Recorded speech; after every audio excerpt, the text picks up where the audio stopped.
Beyond the frontier, where Roman torches no longer pierce the darkness, another world exists.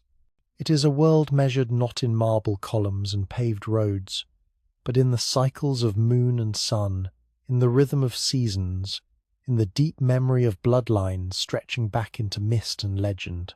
Here, in the vast forests of Germania and the endless grasslands of the steppes, peoples live by ancient rhythms that would be utterly foreign to a citizen of Rome, yet perfectly natural to the human heart. Picture, if you will, a winter evening in the year 270. Snow blankets the earth between towering pines. Smoke rises from a longhouse, its timber walls thick against the cold, its roof heavy with ice. Inside, firelight dances across faces gathered in a circle. This is not a Roman villa with its geometric perfection and painted frescoes. This is something older, something that would have been familiar to humans 10,000 years ago, and yet it is no less sophisticated in its own way. The hearth fire crackles and spits. Around it, 3 generations sit together on wooden benches, cushioned with furs. The youngest children press close to their grandmother, a woman whose face maps 7 decades of winters survived, harvests celebrated, and sorrows endured. Her hands, gnarled as oak roots, gesture as she speaks. She is telling a story. Not reading from a scroll, for these people keep their wisdom in living memory, but reciting from a vast internal library passed to her by her grandmother, who received it from hers, back through an unbroken chain of voices reaching into the darkness before history began. She speaks of Woden, the one-eyed wanderer who gave up his eye to drink from the well of wisdom. The children's eyes grow wide. They know this story, have heard it dozens of times, but like all great stories, it reveals something new with each telling. Woden hung from the world tree for 9 nights, pierced by his own spear, until the runes revealed themselves to the Porten Omen.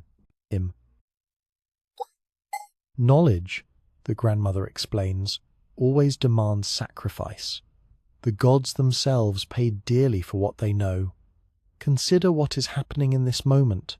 Without written texts, without libraries or schools, an entire cosmology is being transmitted. These stories are not mere entertainment. They are the operating system of the culture, encoding values, explaining the world, providing templates for how to live. When the grandmother tells of Thor defending Midgard against the giants, she is teaching about courage and the eternal struggle against chaos. When she recounts Freya's tears of gold, she speaks of love's power and price. The children absorb not just stories, but a complete worldview. The father of the household, a man in his prime with arms marked by patterns of ink, sits polishing his sword. The blade is not Roman steel. These tribes have their own smiths, their own techniques passed down through apprenticeship and carefully guarded as family secrets. He traces the patterns welded into the metal, lines that seem to shimmer in the firelight like flowing water or serpents in motion. This is pattern welding, a technique of remarkable sophistication. Layers of iron with different carbon content are forge welded together, then twisted and folded repeatedly, creating a blade that is both flexible and hard, able to withstand impact without shattering. But more than its physical properties, the sword holds meaning. Before the smith began his work, offerings were made. The warrior knows, in the way one knows anything certain, that the gods watch over weapons made with proper reverence. He has named his sword. It is not merely an object, but a companion, something between tool and talisman. In battle, he will trust his life to this blade, and it will become extension of his arm, his will made metal. His wife works at her loom in the corner where light is best. The click and clack of the heddle rod keeps rhythm with the fire's crackle. She is weaving wool into cloth, but calling it merely weaving fails to capture what is actually occurring. The pattern emerging in the fabric is not random decoration. Each symbol woven into the textile carries meaning known to those trained to read it. This particular pattern, a series of interlocking diamonds with smaller crosses at their centers, represents protection and prosperity. When complete, this cloth will become a tunic for her eldest son. She is literally weaving her hopes and prayers into the fabric of his clothing. The textile traditions of these peoples stretch back millennia. In peat bogs scattered across the northern lands, archaeologists of a far distant future will find cloth preserved in remarkable condition, still showing the incredible complexity of weaving techniques. But what those future scholars cannot easily recover is the meaning, the symbolic language encoded in warp and weft.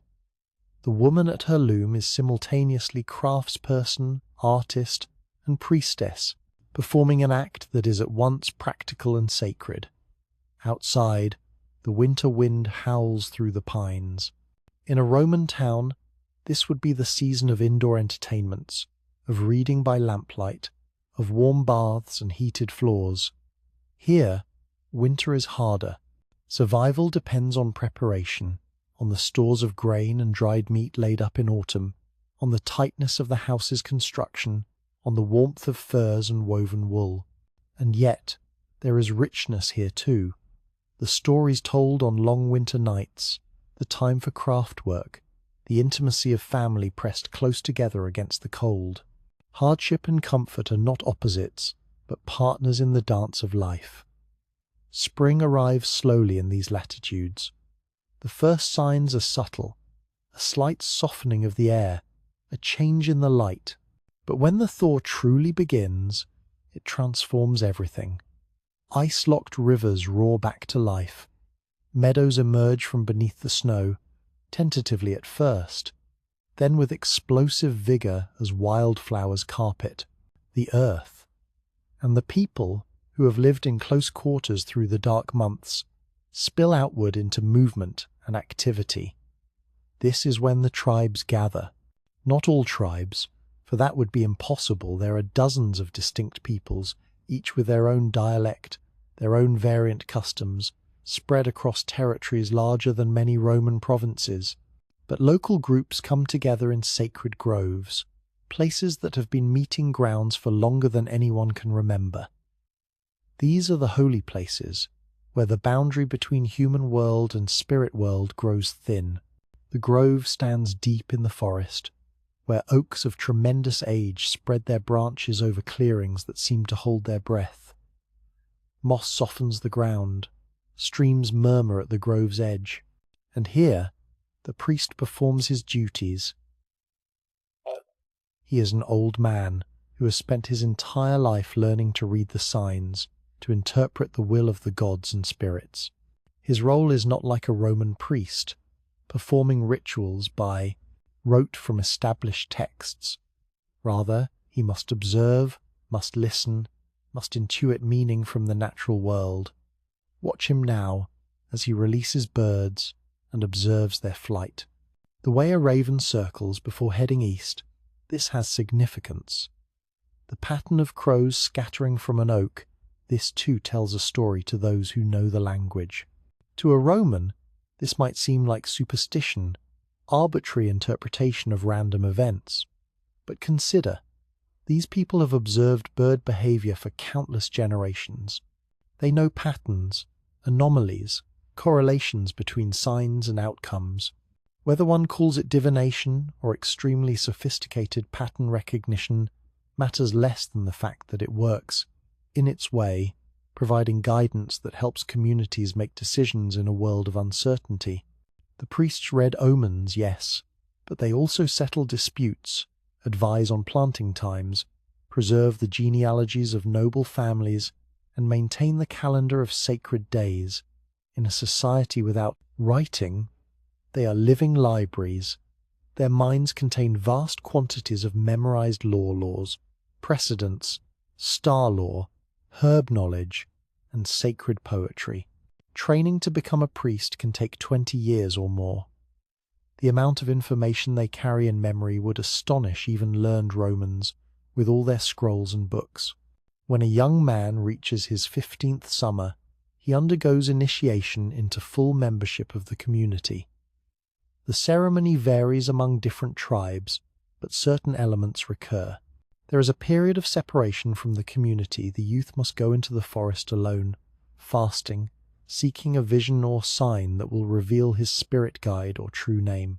There is the test of courage, perhaps hunting a boar single-handed, or enduring pain without crying out, or keeping vigil through a winter night. And there is the ritual transformation, the first time wearing adult warrior's clothing, receiving weapons, being acknowledged as a man by the assembled tribe. Imagine the boy, alone in darkness under stars that blaze with a brilliance unknown in our light-polluted age. He has not eaten for 2 days. His senses are heightened, every sound magnified.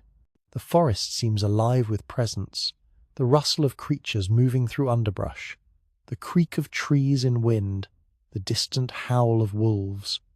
Fear and exhilaration war within him. This is the threshold, the moment between childhood and whatever comes after. Dawn finds him different. Perhaps he has experienced something he will never quite be able to articulate, a sense of connection to something larger, a moment of clarity about his place in the great pattern. Perhaps he has simply survived and proven he can stand alone. Either way, when he returns to his people, he returns changed. The priest marks him, perhaps tattooing or scarring patterns into his skin. He receives his first sword. The warriors acknowledge him with grave nods. He belongs now to their company. For young women, the passage is different, but no less significant. When a girl experiences her first moonblood, she enters a separate mystery, one connected to the deep rhythms of fertility and creation. The older women gather her in, teaching her the knowledge passed from mother to daughter for time beyond, counting the recognition of medicinal plants, the management of household, the skills of midwifery, the sacred responsibilities of weaving and food preparation. These might sound like merely practical matters to modern ears, but in this culture, every practical skill carries spiritual dimension. To know which plants heal infection is to know which spirits dwell in forest and meadow. To prepare food is to mediate between raw nature and human culture, transforming the wild into the domestic through ancient, almost magical processes. Marriage binds not just individuals, but families, clans, sometimes even entire tribes. The negotiations can take months. Gifts must be exchanged according to elaborate protocol. The groom's family might offer cattle, horses, weapons, precious amber from the Baltic coast. The bride brings a dowry of land rights, household goods, and alliances. When at last the ceremony occurs, the entire community witnesses it. Vows are spoken over a sacred ring or stone. The couple's hands are bound together with cloth. A sacrifice is offered, perhaps a prized animal, its blood spilled to honor the gods and ensure fertility. The marriage feast can last for days. Mead flows freely, that honey wine that gladdens hearts and loosens tongues. Meat roasts on spits. Musicians play bone flutes and stringed instruments. The bard rises to perform, his voice carrying across the assembly as he recounts the genealogies of both families, linking them into the great web of kinship that defines tribal identity. Everyone present will remember this day, will mark time by it. In the summer when Harold married Sigrid, will become a reference point for years to come. Death, too, receives its proper ceremony. When a warrior falls in battle, his weapons are buried with him, for he will need them in the afterlife. When a woman of standing dies, she is interred with her weaving tools, her jewellery, her household treasures. The body is laid in a ship if the family can afford it, or in a chamber grave beneath a mound that will mark the landscape for generations. Feasts honour the dead, elaborate displays that confirm the family's status and ensure the deceased is properly equipped for the journey beyond. But here is something that might surprise those who think of barbarians as primitive. These peoples do not believe death ends all. Their cosmology includes multiple realms, complex ideas about the soul's journey, and the possibility of rebirth or ongoing existence in the halls of gods. When a grandmother tells children that their grandfather now feasts in Valhalla, chosen by the Valkyries for his courage in battle. This is not metaphor. This is what she believes, what her culture teaches, what provides comfort against grief's sharp edge. The measuring of wealth tells us much about what a people values. Romans prize gold and silver, marble and silk, the products of distant trade and sophisticated manufacture. These Germanic and Gothic peoples measure wealth differently. A man's worth is counted in cattle and horses, in the productivity of his land, in the number of his kin and loyal followers. A chieftain's power depends not on treasure hoarded, but on treasure given away, the rings and weapons he distributes to his warriors, binding them to him through reciprocal obligation. This is an economy of honor and reputation, where one's standing in the community matters more than material accumulation. Generosity is not merely virtue but necessity. A leader who hoards his wealth will soon find himself alone. A warrior who shares freely with his companions, who hosts magnificent feasts, who gives gifts without counting cost. This man wins loyalty that no amount of gold could purchase. The system works because it creates bonds stronger than any contract written on Roman papyrus. When a man has sworn to follow his chieftain, when he has been honored at that chieftain's table and received gifts from that chieftain's hand, he will fight to the death without hesitation. This is not slavery or coercion. This is loyalty freely given and reinforced through repeated acts of mutual obligation. The land itself is understood differently than in Rome. Romans think of land as property, something to be owned, bought, and sold. For these tribal peoples, the relationship is more complex. Certain families have rights to use particular territories, rights inherited through generations. But the land also belongs to the spirits who dwell there, to the community as a whole, to past and future generations. One does not simply own a forest or field, one stands as temporary steward of something that existed before and will exist after. Sacred springs bubble up in hidden glens, their waters believed to carry healing power. Ancient trees serve as boundary markers and sites of oath-taking. Certain hills or rock formations are dwelling places of spirits who must be honored and appeased. The landscape is alive with meaning, every feature potentially significant. To move through this world is to move through a text written in stone and stream, tree and sky, legible to those trained from childhood to read it. The stars wheel overhead in their eternal dance, and these peoples read them as Romans read scrolls. The patterns of constellations tell the time of year more accurately than any calendar. The North Star never moves, the fixed point around which all else revolves, a metaphor, perhaps, for the gods who remain constant while human affairs swirl and change below. The Milky Way is understood as a road, the path souls take in their journey beyond death. Eclipses inspire awe and sometimes terror, signs that the cosmic order faces threat. Astronomical. Knowledge serves practical purpose. Planting must align with seasons, and the stars are more reliable than any count of days. Navigation depends on celestial reference points, essential for peoples who move across trackless forests and featureless steppes. But beyond utility, there is simple wonder. On clear winter nights, far from any fire, the sky blazes with thousands of stars, more than most modern people will ever see. The aurora borealis dances across northern skies in curtains of green and red light, mysterious and beautiful, interpreted as armies of the gods or the spirits of the unborn or any of a dozen other meanings. These peoples are not primitive. They are adapted. Their technologies and social structures fit their environment as perfectly as the Roman system fits Mediterranean urbanity. They can track a deer through forest that would leave a Roman lost in moments. They can read weather signs with precision that would impress any augur. They can remember vast quantities of information without writing it down. They can craft objects of stunning beauty and sophistication. They survive and thrive in climates that would kill a soft city dweller in days. But change is coming, though they do not yet know it. 300 years from now, these forests will echo with different languages. The sacred groves will be felled, replaced by churches. The old gods will be remembered only in story, if at all. But that transformation will not be simple conquest, not the erasure of one culture by another. It will be something more complex, more interesting. A blending, a synthesis, the emergence of something new from the meeting of old ways and new ideas. For now, though, on this winter evening in the deep forest, the fire burns bright in the longhouse. The grandmother continues her story.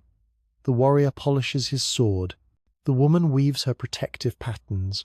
Outside, wolves howl at the moon, and the world turns as it has turned for time beyond memory, ancient and con. New with each passing moment. The frontier is not a line. It is a zone, a borderland, a place where worlds overlap and blur. Here, in the 4th century after the birth of Christ, two civilizations press against each other like great continental plates, and from their grinding contact, something entirely new begins to emerge. Imagine a market town on the edge of the Roman Empire. The year is 350. Stone walls ring the settlement, Roman engineering at its most practical, not the soaring monuments of the capital, but solid, functional fortifications designed to keep raiders at bay. Inside, Roman merchants have set up their stalls under timber awnings. Amphorae of wine from Gaul stand in neat rows. Olive oil from Hispania gleams golden in ceramic vessels. Glass beads from Syria catch the light like drops of frozen rainbow. Rolls of linen and wool, dyed in colours that require sophisticated chemistry to produce, hang on display. And coming through the gates, their presence, transforming the market's character entirely, are the barbarians. Gothic traders, their hair long and sometimes braided in elaborate patterns, their clothing fastened with fibulae of remarkable craftsmanship. They carry furs that no Roman workshop could produce, beaver pelts from deep forests, bearskins from mountains Romans have never climbed, sable with fur so soft it seems to capture darkness itself. They bring amber, that fossilized tree resin from Baltic shores, warm to the touch and believed to hold powerful properties. They offer honey and beeswax, slaves captured in raids beyond their own territories, and horses of a quality that makes Roman cavalry officers take notice. Listen to the sounds of this market. Latin mingles with Gothic and Germanic dialects, creating a linguistic soup where communication happens through gesture as much as word. A Roman merchant holds up 3 fingers, 3 amphorae of wine for that beaver pelt. The Gothic trader shakes his head, counters with 2 fingers. They settle at 2 amphorae plus 1 roll of linen. No contract is written. A handshake seals the bargain, backed by reputation and the knowledge that both men expect to do business again. Trust, in this borderland, matters more than law. But notice something more subtle occurring. The Gothic trader, conducting his business, wears a Roman tunic under his barbarian cloak. His wife, visible at the edge of the market, has styled her hair in a fashion she saw on a Roman woman last year. Their young son plays with other children, and when he counts his game pieces, he counts in Latin unus, duo, tres, though at home the family speaks Gothic. The Roman merchant, for his part, has learned enough Gothic to conduct basic transactions. His ledger, kept in Latin, includes Gothic names spelled phonetically, and in his home he now wears the practical barbarian trousers instead of a toga, having discovered their superiority for riding in cold weather. Cultural, the exchange begins with such small adoptions, practical choices made for convenience or advantage. But these small changes accumulate, and over generations they transform both cultures. Consider what happens when a young Gothic warrior joins the Roman army. This is increasingly common in the 4th century, as Rome depends more and more on barbarian recruits to fill its legions. The warrior, let us call him Alaric, though that is not yet the famous name it will become, presents himself at a Roman fort. He is tall, strong, skilled with sword and spear. The Roman recruiting officer looks him over, notes these qualities, and enlists him into an auxiliary unit. Alaric's transformation begins immediately. He is issued Roman military equipment, segmented armor, a gladius, the short sword that has conquered an empire.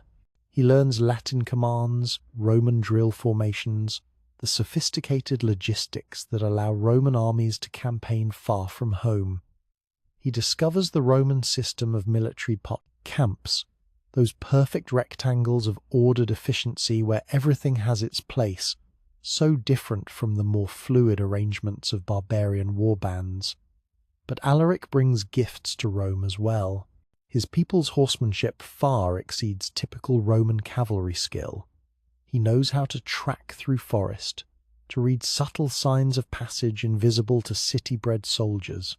His personal loyalty to his commander, born from barbarian concepts of oath and honor, makes him more reliable than conscripts who fight because law compels them. And when Alaric returns to his people after his term of service, he brings Roman knowledge with him. Picture him now, years later, in his own settlement. He sits at the chieftain's table, having risen to become a leader among his people through his military experience. He speaks Latin fluently, peppered with military slang. He wears his Roman helmet with pride, a status symbol demonstrating his service and sophistication. And when his people discuss strategy for dealing with other tribes or with Rome itself, Alaric's understanding of Roman tactics and thinking makes him invaluable. He has become a bridge between worlds, belonging fully to neither, essential to both. Multiply Alaric by thousands, for he is not unique. By the late 4th century, entire Gothic units serve in Roman armies, commanded by their own leaders but following Roman strategic direction. Some rise to positions of tremendous influence.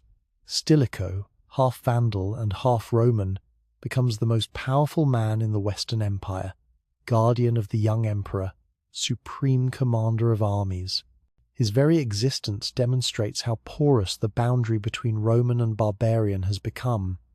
The exchange flows in unexpected directions. Roman captives taken in raids or battles find themselves living among barbarian tribes.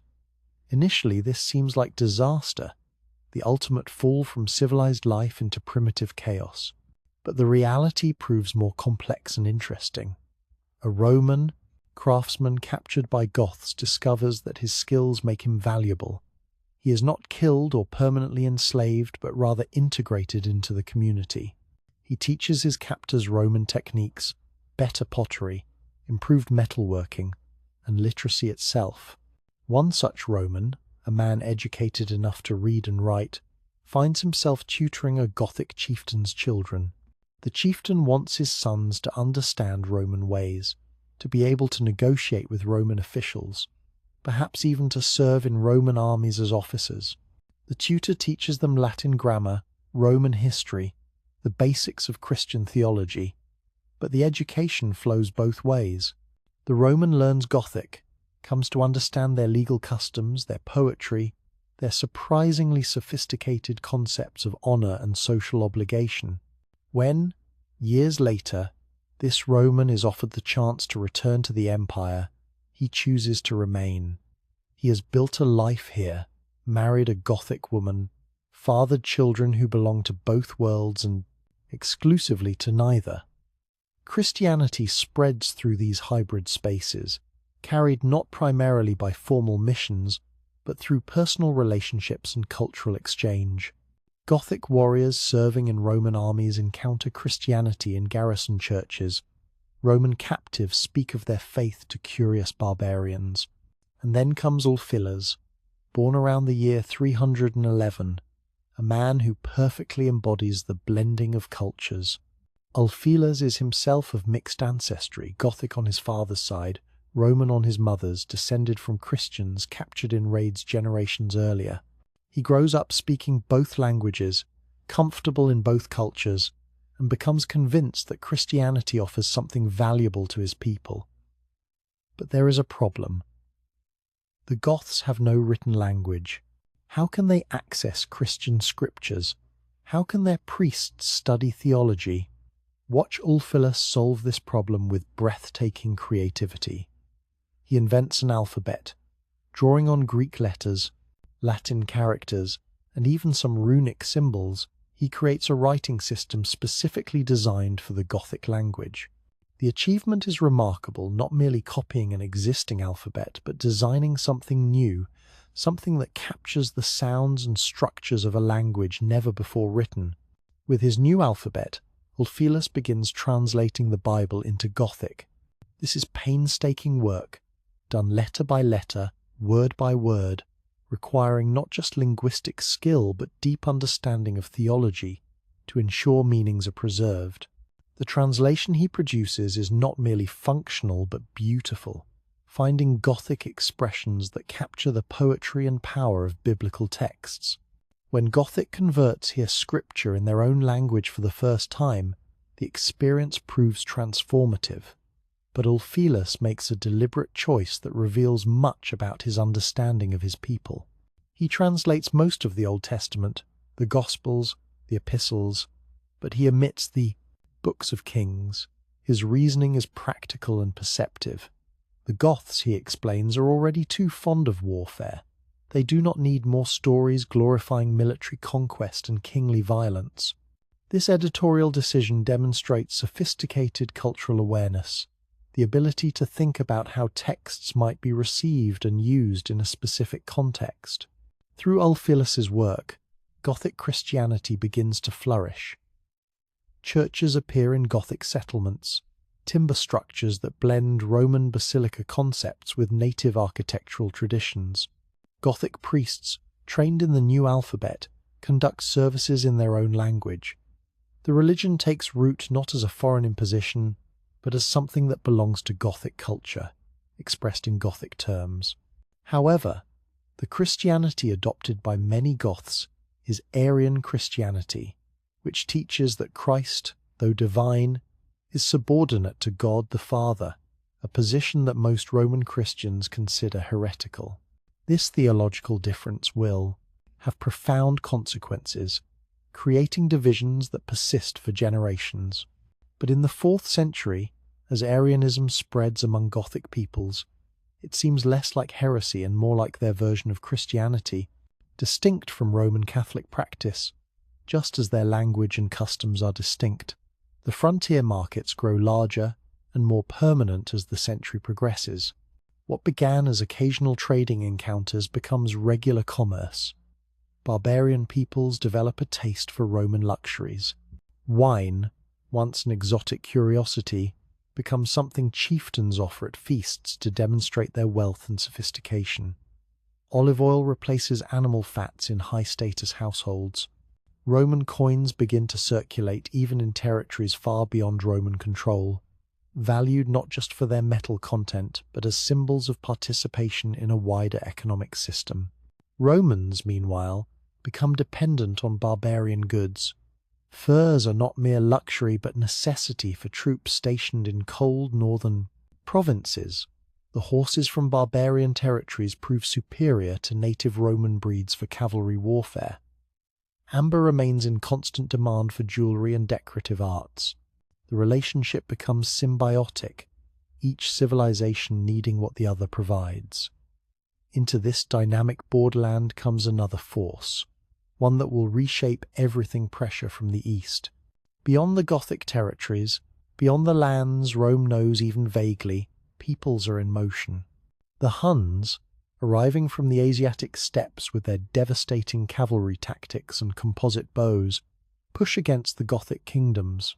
The Goths, threatened with displacement or conquest, look toward Rome not as enemy now but as potential refuge. In the year 376, something unprecedented occurs. Gothic leaders approach Roman officials with a request. Their people, they explain, face destruction from the Huns. They wish to cross the Danube River, to settle within Roman territory as federates allied, peoples who will defend the frontier in exchange for land and security. The request puts Rome in a difficult position. Allowing hundreds of thousands of barbarians to settle within the empire seems dangerous. But refusing might mean watching potential allies be destroyed or, worse, pushed into Rome's territories as hostile invaders rather than negotiated settlers. Rome agrees, and the Goths begin crossing the Danube. Imagine the scene: families with all their possessions, herds of cattle and horses, warriors with weapons, elders and children, an entire people in migration. Roman officials are supposed to supervise the crossing, provide food for the refugees, and ensure order. Instead, corruption and chaos reign. Roman officers sell supplies meant as aid, demand bribes, extort valuables from desperate people. The Goths, promised security and sustenance, find themselves cheated and humiliated. The situation deteriorates rapidly. Hungry, angry, betrayed, the Goths resort to raiding to feed themselves. Rome sends armies to control them. Skirmishes escalate into battles, and in 378, at Adrianople, disaster strikes Rome with a force that will echo through the ages. The battle itself is chaos. Gothic cavalry smashing into Roman infantry, Romans encircled and slaughtered, Emperor Valens himself killed on the field.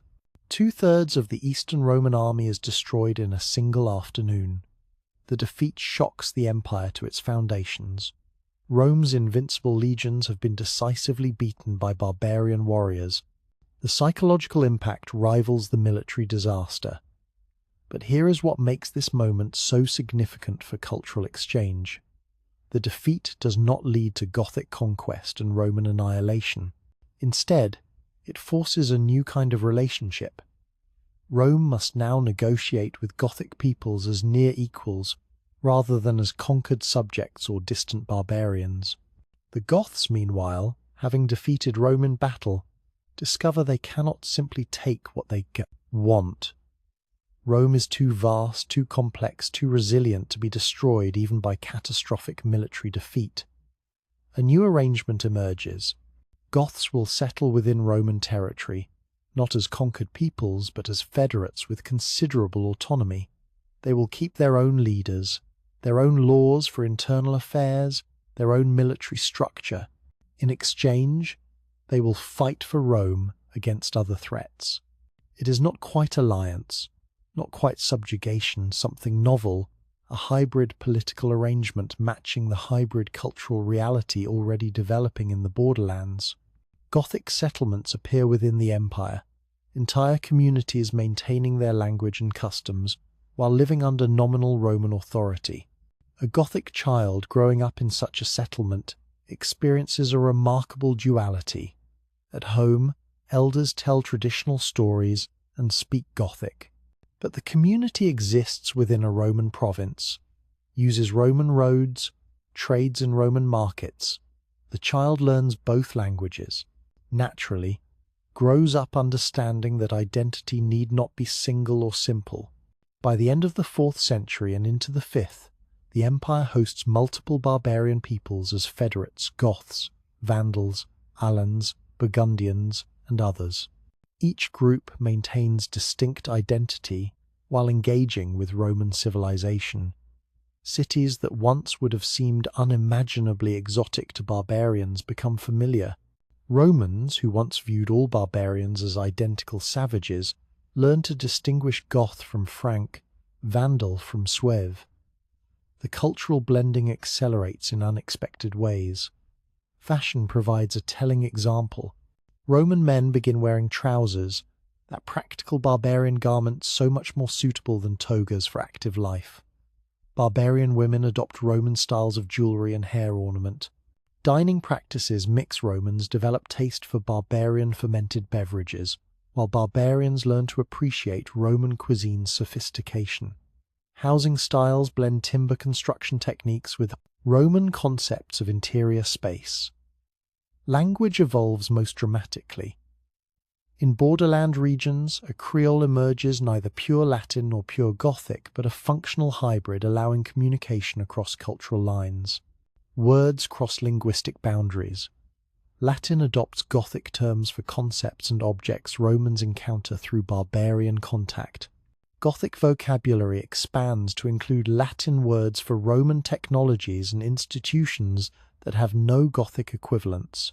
Children of mixed marriages, increasingly common as the 5th century progresses, grow up naturally bilingual and bicultural. They do not experience Roman and barbarian identities as contradictory, but as complementary aspects of a single, complex identity. These children will become the architects of the hybrid world emerging from Rome's transformation. Military service becomes perhaps the most powerful force for cultural exchange. Barbarian units in Roman armies adopt Roman discipline and tactical sophistication, while teaching Romans their superior horsemanship and individual combat skills. Officers from both backgrounds learn to work together, united by professional military culture that transcends ethnic origin. Shared danger and victory create bonds stronger than cultural difference. Veterans returning to their home communities bring new perspectives and skills. A Gothic warrior who served 20 years in Roman legions returns speaking fluent Latin, familiar with Roman technology and social organization, perhaps having traveled from Britain to Africa in military campaigns. He becomes a cultural broker, someone who can explain each world to the other, who sees possibilities for synthesis where others see only difference. By 400, the line between Roman and barbarian has become so blurred in many regions that distinctions seem almost arbitrary. A wealthy Goth in Italy might be more culturally Roman than a peasant in rural Gaul who speaks Latin but lives in ways that would be recognizable to his Celtic ancestors from 5 centuries earlier. Identity becomes contextual, situational, something performed differently depending on audience and circumstance. Yet tensions remain. Not everyone welcomes this blending. Roman aristocrats complain about barbarian influence corrupting traditional ways. Barbarian leaders worry about their peoples losing distinct identity, being absorbed into Roman culture and disappearing as separate groups. These anxieties are not unfounded. Change is occurring rapidly, transforming both civilizations in ways few fully understand and fewer still can control. The Church watches these developments with particular interest. Christian bishops see an opportunity if barbarian peoples can be converted, if they can be brought into Christian fellowship, then the faith gains millions of new adherents. But which Christianity? The Arian Christianity of many Goths troubles Catholic bishops, who see theological error taking root among the barbarians. Councils, debate, theologians argue, and missionaries venture into barbarian territories, all hoping to shape the religious identity of peoples who will help determine the empire's future. As the 4th century closes and the 5th begins, the collision of worlds has become their fusion.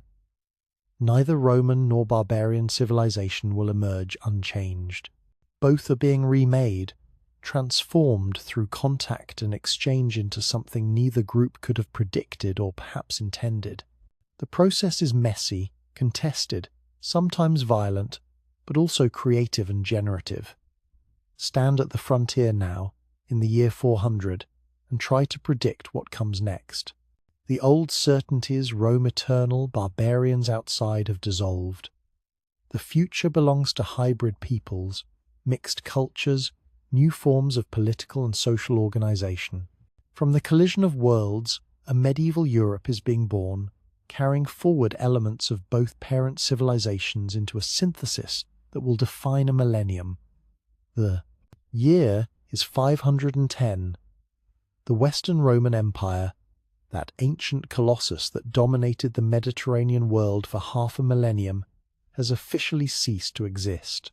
The last emperor in the West was deposed in 476, a date future historians will mark as momentous, though to people living through it, the change seemed less dramatic than one might imagine.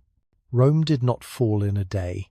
Rather, it transformed, fragmented, reorganized itself into something new, and across the former empire's territories, barbarian kingdoms have emerged, creating novel forms of political and social organization that blend Roman and Germanic traditions in fascinating ways.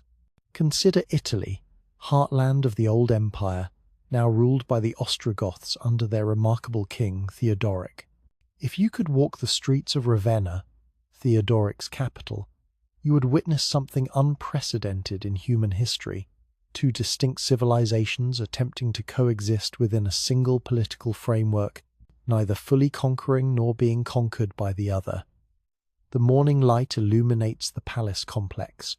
Inside, a banquet hall prepares for an evening feast. Watch the servants as they work, for their preparations reveal much about the delicate balance Theodoric maintains. They are arranging two sets of tables in the same hall.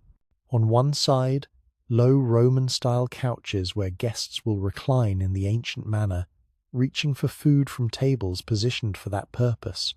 On the other side, Gothic tables and benches where warriors will sit upright in their traditional fashion.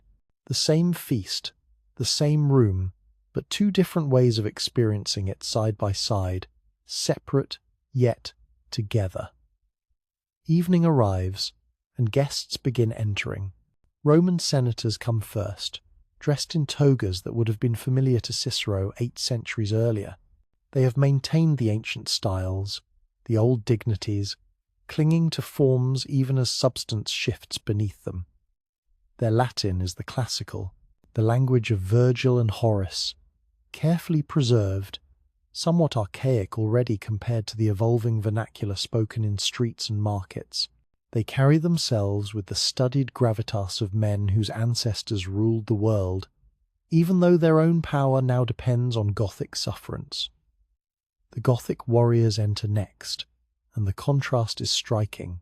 They wear trousers and tunics fastened with elaborate fibulae, those brooches that are not mere decoration but art forms in themselves, eagles with garnets for eyes, serpents coiling in endless patterns, geometric designs of mathematical precision. Their hair is long, sometimes braided with beads or silver wire.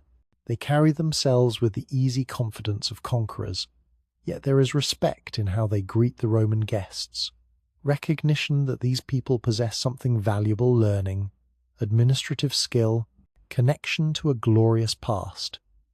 Theodoric himself enters, and he is perhaps the most interesting figure in the room. He wears purple, the imperial colour, though he is careful never to call himself emperor. He speaks both Gothic and Latin fluently, having been raised partly as a hostage in Constantinople where he received a Roman education.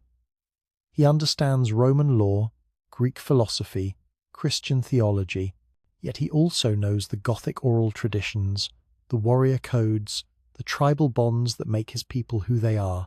He is a bridge made flesh, a man who must daily navigate between worlds, never able to fully inhabit either. The feast begins, and the two groups eat according to their customs, yet they share the same space, the same occasion. Gothic warriors consume vast quantities of meat and mead, their celebration loud and physical, full of boasts and challenges and laughter. Roman senators recline and discourse on philosophy, their meal more restrained, their conversation touching on rhetoric and law. Yet they watch each other, curious, learning. A young Gothic noble listens as a Roman senator discusses Virgil's Aeneid. A Roman son observes how the Gothic warriors bond through their elaborate toasts and oaths. This is Theodoric's great experiment: can two peoples, two cultures, two legal systems exist side by side without one destroying the other? He issues laws in Latin, respecting Roman legal traditions for the Roman population. But for disputes among Goths, traditional Germanic law applies, settled through their ancient customs of compensation and oath-swearing. It is a dual system, cumbersome perhaps, but it allows each people to maintain their identity while sharing governance. Travel south to Africa, to Carthage, and you find another variation on this theme. The Vandals, who seized North Africa earlier in the century, have created their own hybrid kingdom. Carthage, that ancient city destroyed and rebuilt by Rome, now serves as capital for a Germanic people who have sailed across the Mediterranean and claimed the empire's richest province. The city's famous palm, bathhouses remain open, and here you can witness the cultural blending in its most intimate form. Steam rises from heated pools. Romans and Vandals bathe together, the social levelling of nudity erasing some markers of identity.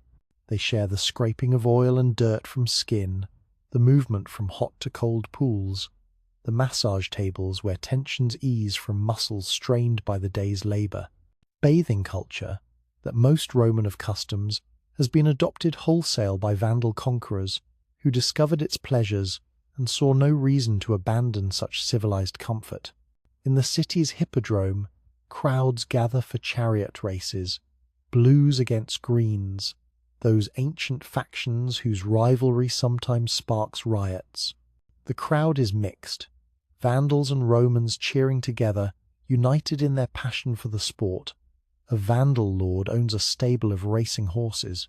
His driver might be Roman, recruited for skill rather than ethnicity. When blues win, celebrations flow through both communities. Sport, as ever, provides common ground where other connections fail, yet tensions simmer beneath the surface. The Vandals are Arian Christians, while most African Romans are Catholic. Religious difference creates friction that political arrangements cannot entirely smooth. Vandal kings sometimes persecute Catholic clergy, confiscate church property, exile bishops who challenge their theological positions. These conflicts remind everyone that synthesis has limits, that some differences resist easy resolution. In Vandal Carthage, as in Ostrogothic Italy, law operates on dual tracks. Vandals live under their traditional Germanic codes, where family honour matters more than abstract justice, where feuds can be settled through payment of wergild, the price of a man's life calculated according to his social standing. Romans continue under modified versions of Roman law, that sophisticated system built over centuries, with its written codes and professional judges and elaborate procedures. Consider what happens when a Vandal and a Roman have a dispute over property, perhaps, or a business arrangement gone wrong. Which law applies? Theodoric in Italy developed intricate rules for such situations, determining jurisdiction based on parties' identities and the nature of the dispute. The Vandal kings attempt similar solutions, but inconsistencies arise, grey areas where neither system clearly applies. These legal ambiguities reveal the difficulty of maintaining two separate legal cultures within one political entity. Yet people adapt. They always do. Roman lawyers learn enough Germanic customary law to advise clients who must deal with Vandal lords. Gothic and Vandal nobles hire Roman secretaries who understand the written law and can draft documents that satisfy both legal systems. Mixed tribunals sometimes form, with judges from both peoples attempting to find solutions acceptable to all parties. It is messy, inefficient, and it works well enough for daily life to continue. Architecture tells its own story of synthesis. Churches rise throughout the barbarian kingdoms, and they are neither fully Roman nor fully Germanic, but something new. The basic structure follows the Roman basilica, a long rectangular hall with aisles, an apse at one end where the altar stands, sometimes a dome or barrel vault overhead. Roman engineering makes these buildings possible, the techniques of brick and concrete construction, the understanding of load and stress. But look at the decoration, and you see barbarian influence. Where Roman churches might feature classical columns with Corinthian capitals, these new churches show simplified forms, abstracted patterns. Metalwork gleams altar screens of bronze with interlaced patterns descended from Germanic ornament, chalices and paterns decorated with cloisonné work, where tiny cells of metal hold pieces of coloured glass or semi-precious stone. The artistic vocabulary is hybrid, and it is beautiful in its novelty. The Visigoths in Spain develop a particularly striking synthesis. Their jewelry makers create pieces that will astonish future archaeologists. Eagle fibulae with garnets and gold, reliquary crosses, combining Roman techniques with barbarian aesthetic sensibilities, belt buckles that are miniature masterpieces of metalwork. These are not crude barbarian artifacts. They are sophisticated art created by craftspeople who understand both traditions and are forging something new from their combination. In Visigothic Spain, the Catholic Church begins to wield enormous influence. Unlike the Arian kingdoms, Spain's Visigoths convert to Catholic Christianity, bringing their people into theological alignment with the Roman population. The conversion happens in 587, when King Rechard publicly abandons Arianism. His decision transforms the kingdom's religious landscape overnight. Suddenly, Visigothic warriors and Roman nobles can worship together without theological division. The Church becomes the institution that most successfully bridges ethnic differences, creating shared identity through shared faith. Bishops in Visigothic Spain are powerful figures, advisors to kings, administrators of vast church properties, judges in ecclesiastical courts. The councils of Toledo bring together bishops from across the kingdom to debate theology, certainly, but also to discuss law, politics, and governance. These councils become forums where Roman and Gothic elites negotiate the kingdom's future. A Gothic king might preside, but Roman bishops, with their education and rhetorical skill, often dominate discussions. The blending extends into daily life at every level. Language evolves constantly as Latin absorbs Germanic vocabulary, and Germanic languages incorporate Latin terms. A Visigothic farmer discussing his land might use Latin words for certain agricultural techniques, Gothic terms for others, creating sentences that mix both languages naturally. His children, playing together, use whatever words come first, regardless of their origin.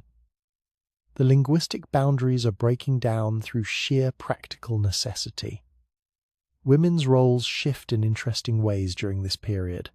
In traditional Roman society, elite women wielded influence indirectly through husbands and sons, their power constrained by legal and social conventions. Germanic traditions, while hardly egalitarian by modern standards, allowed women different forms of agency.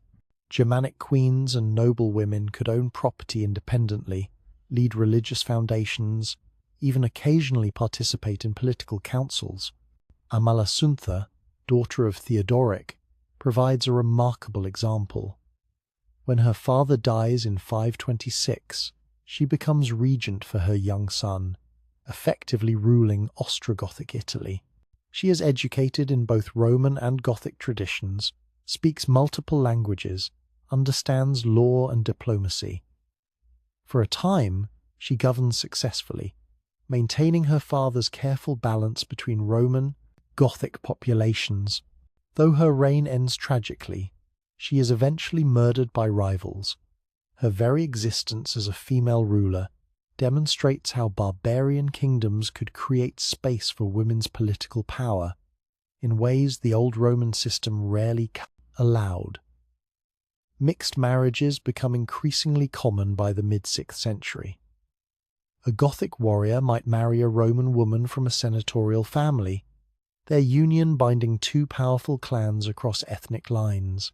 The children of such marriages inherit claims to both identities. Are they Gothic or Roman? The question becomes increasingly difficult to answer and increasingly irrelevant. They are simply themselves, products of a hybrid world where pure ethnic identity is a fading concept. The education of elite children reveals much about cultural values. Roman education traditionally centered on grammar, rhetoric, and law training for administrative and legal careers. Boys memorized vast quantities of classical literature, learned to compose elegant speeches, studied the intricacies of legal precedent.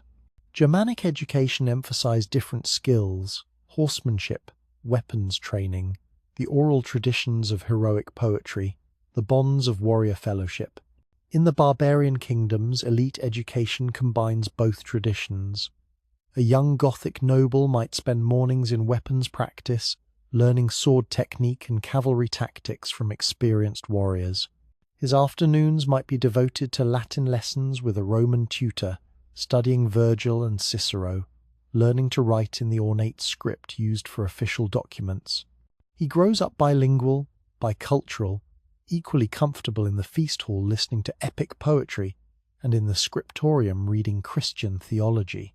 Agricultural life continues largely unchanged for most people, though with subtle modifications. The basic rhythms remain eternal: ploughing, planting, tending, harvesting, the cycle repeating as it has since humans first domesticated grain. But Germanic peoples bring certain innovations with them. They introduce improved horse harnesses that allow horses to pull heavier loads without choking. They develop better plough designs suited for Northern Europe's heavier soils. They rotate crops according to patterns that help maintain soil fertility. Roman agricultural knowledge persists alongside these innovations. Old texts on farming continue to be copied and consulted. The expertise of generations which crops thrive in which conditions, how to preserve harvests, when to plant according to lunar phases, passes forward through both oral tradition and written manuals. The result is an agricultural system that draws on multiple knowledge traditions, becoming more sophisticated through their combination. Markets flourish in the barbarian kingdoms once the initial chaos of conquest settles. Trade routes that the old empire maintained continue to function, though sometimes under new management. A merchant shipping grain from Africa to Italy might now negotiate with Vandal officials rather than Roman ones, but the essential transaction remains the same. Goods flow where demand exists: wine, oil, grain, metals, cloth, spices, slaves. Commerce transcends political boundaries because human desire for distant goods never wavers. New trade patterns emerge alongside old ones. Amber from the Baltic, always valued in Rome, becomes even more important as Germanic peoples' aesthetic preferences influence fashion. Fur remains in constant demand, and there is a growing trade in manuscripts.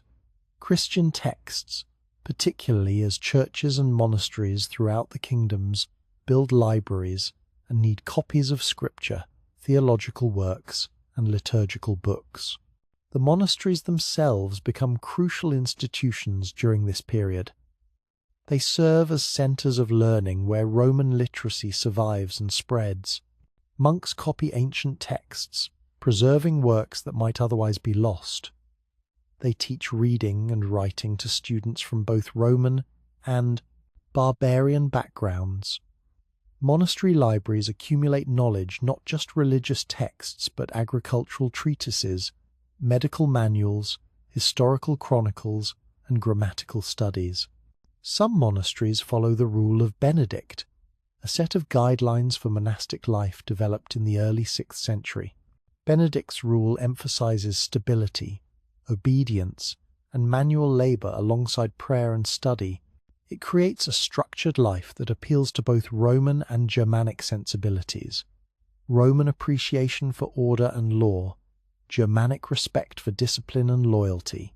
Benedictine monasteries spread throughout the former empire, becoming islands of literacy and learning in regions where urban culture has declined. Life in these kingdoms is not idyllic.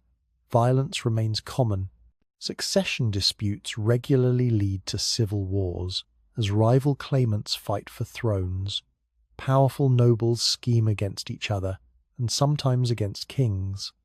Byzantine armies campaign in Italy and Africa, attempting to reconquer lost provinces, bringing war's devastation to regions just beginning to stabilize. Plague strikes periodically, killing thousands regardless of ethnicity. Climate fluctuations cause crop failures that lead to famine. Life is uncertain, often short, sometimes brutal. Yet within this difficult world, people build communities, raise families, create art, worship together, and find meaning. The hybrid cultures of the barbarian kingdoms prove remarkably resilient. They survive wars and plagues, bad kings and good, maintaining their essential character through decades of turmoil. By the mid-6th century, a new generation has grown up, knowing only this world. To them, the old Western Roman Empire is history. Stories grandparents tell, not lived experience. The Gothic kingdom in Italy, the Vandal kingdom in Africa, the Visigothic kingdom in Spain, these are normal, the only political arrangements they have known. Roman and barbarian identities persist, but increasingly as social categories rather than fundamental opposition. A wealthy Goth in Ravenna and a wealthy Roman share more with each other than either shares with poor farmers of their respective ethnic groups. Social class begins to matter more than ethnicity in determining one's place and prospects. A Roman noble and a Gothic noble both belong to landowning aristocracy, both wield political influence, both receive deference from commoners, their children might intermarry, their economic interests align, their world views converge. The fusion of elites creates a hybrid ruling class that governs kingdoms where ethnic identity, while not erased, becomes less determinative of status and opportunity. Christianity accelerates this process. In the Church, ethnic distinctions officially do not matter. All believers are equal before God, all sinners requiring grace, all welcomed into fellowship regardless of origin. In practice, of course, human prejudices persist, but the theological principle that in Christ there is neither Jew nor Greek, neither slave nor free, provides powerful language for imagining community that transcends tribal boundaries. The liturgy itself becomes a force for unity. When Romans and Goths kneel together at Mass, when they recite the same prayers and receive the same Eucharist, they enact a deeper community than political arrangements can create. Shared ritual shapes shared identity. Over time, participation in Christian practice begins to matter more than ancestral ethnicity in defining who belongs to the community. As the 6th century progresses, the kingdoms face new challenges. The Byzantine Emperor Justinian, dreaming of restoring the old empire's unity, launches ambitious military campaigns. Byzantine armies reconquer Vandal Africa relatively quickly in 533 and 534. Italy suffers through decades of devastating war as Byzantines and Ostrogoths fight for control. The destruction is immense. Cities are besieged, populations decimated, infrastructure destroyed. The Gothic kingdom in Italy eventually falls, though not before the war has ruined much of what Theodoric built. Yet even in destruction, the cultural synthesis continues. Byzantine soldiers occupy territories where Roman and Gothic populations have mingled for generations. They cannot simply reverse the changes, cannot unmix what has blended. When Byzantine rule is eventually established, it must accommodate itself to the hybrid reality on the ground. The reconquest changes politics but cannot fully reverse cultural transformation. The children playing in a courtyard in Ravenna in 550 are children of this hybrid world. Some have Gothic names, some Roman names, some names that blend both traditions. They speak a Latin studded with Gothic words, learning both languages without thinking much about which is which. They grow up Christian, attending services in churches decorated with art that owes debts to both cultural traditions. They are neither Gothic nor Roman in the old pure sense, but something new, medieval Europeans in embryo, carrying forward elements of both parent cultures into a future that belongs to neither exclusively. The experiment of living in the kingdoms, of maintaining distinct identities while sharing governance, territory, and increasingly culture, demonstrates human adaptability. It is messy, frequently unfair, sometimes violent, but also creative and generative. From the collision and partial fusion of Roman and barbarian civilizations, something unprecedented is emerging. The process is far from complete, but its direction is clear. A new world is being born from the ruins and riches of the old. The year is 510. The Western Roman Empire, that ancient colossus that dominated the Mediterranean world for half a millennium, has officially ceased to exist. The last emperor in the West was deposed in 476, a date future historians will mark as momentous, though to people living through it, the change seemed less dramatic than one might imagine. Rome did not fall in a day. Rather, it transformed, fragmented, and reorganized itself into something new. And across the former empire's territories, barbarian kingdoms have emerged, creating novel forms of political and social organization that blend Roman and Germanic traditions in fascinating ways. Consider Italy, heartland of the old empire, now ruled by the Ostrogoths under their remarkable king, Theodoric. If you could walk the streets of Ravenna, Theodoric's capital, you would witness something unprecedented in human history. Two distinct civilizations attempting to coexist within a single political framework, neither fully conquering nor being conquered by the other. The morning light illuminates the palace complex. Inside, a banquet hall prepares for an evening feast. Watch the servants as they work, for their preparations reveal much about the delicate balance. Theodoric maintains they are arranging two sets of tables in the same hall. On one side, low Roman-style couches, where guests will recline in the ancient manner, reaching for food from tables positioned for that purpose. On the other side, Gothic tables and benches, where warriors will sit upright in their traditional fashion. The same feast, the same room, but two different ways of experiencing it side by side, separate yet together. Evening arrives, and guests begin entering. Roman senators come first, dressed in togas that would have been familiar to Cicero 8 centuries earlier. They have maintained the ancient styles, the old dignities, clinging to forms even as substance shifts beneath them. Their Latin is the classical language of Virgil and Horace, carefully preserved, somewhat archaic, already compared to the evolving vernacular spoken in streets and markets. They carry themselves with the studied gravitas of men whose ancestors ruled the world, even though their own power now depends on Gothic. Sufferance. The Gothic warriors enter next, and the contrast is striking. They wear trousers and tunics fastened with elaborate fibulae, those brooches that are not mere decoration but art forms in themselves, eagles with garnets for eyes, serpents coiling in endless patterns, geometric designs of mathematical precision. Their hair is long, sometimes braided with beads or silver wire. They carry themselves with the easy confidence of conquerors, yet there is respect in how they greet the Roman guests, recognition that these people possess something valuable learning, administrative skill, a connection to a glorious past. Theodoric himself enters, and he is perhaps the most interesting figure in the room. He wears purple, the imperial colour, though he is careful never to call himself emperor. He speaks both Gothic and Latin fluently, having been raised partly as a hostage in Constantinople where he received a Roman education. He understands Roman law, Greek philosophy, Christian theology.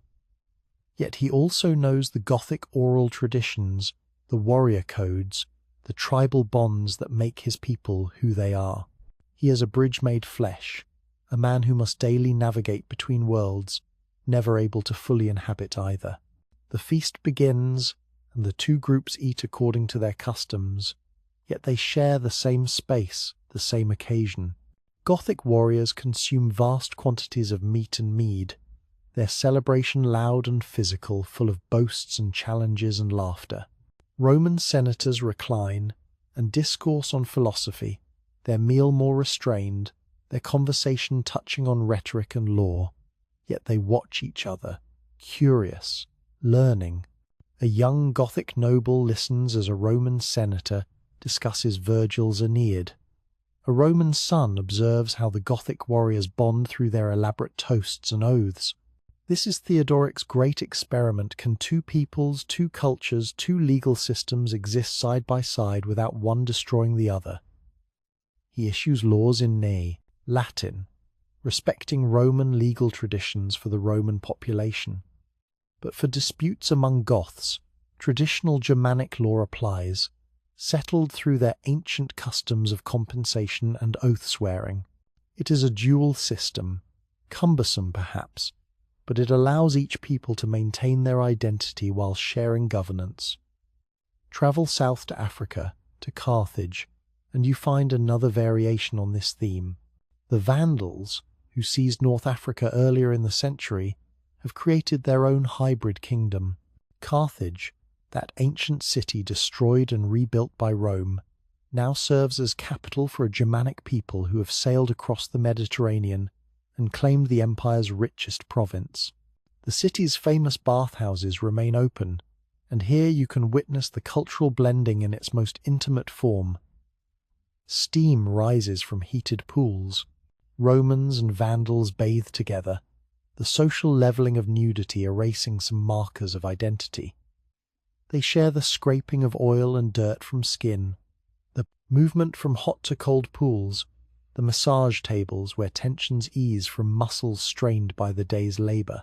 Bathing culture, that most Roman of customs, has been adopted wholesale by Vandal conquerors who discovered its pleasures and saw no reason to abandon such civilized comfort.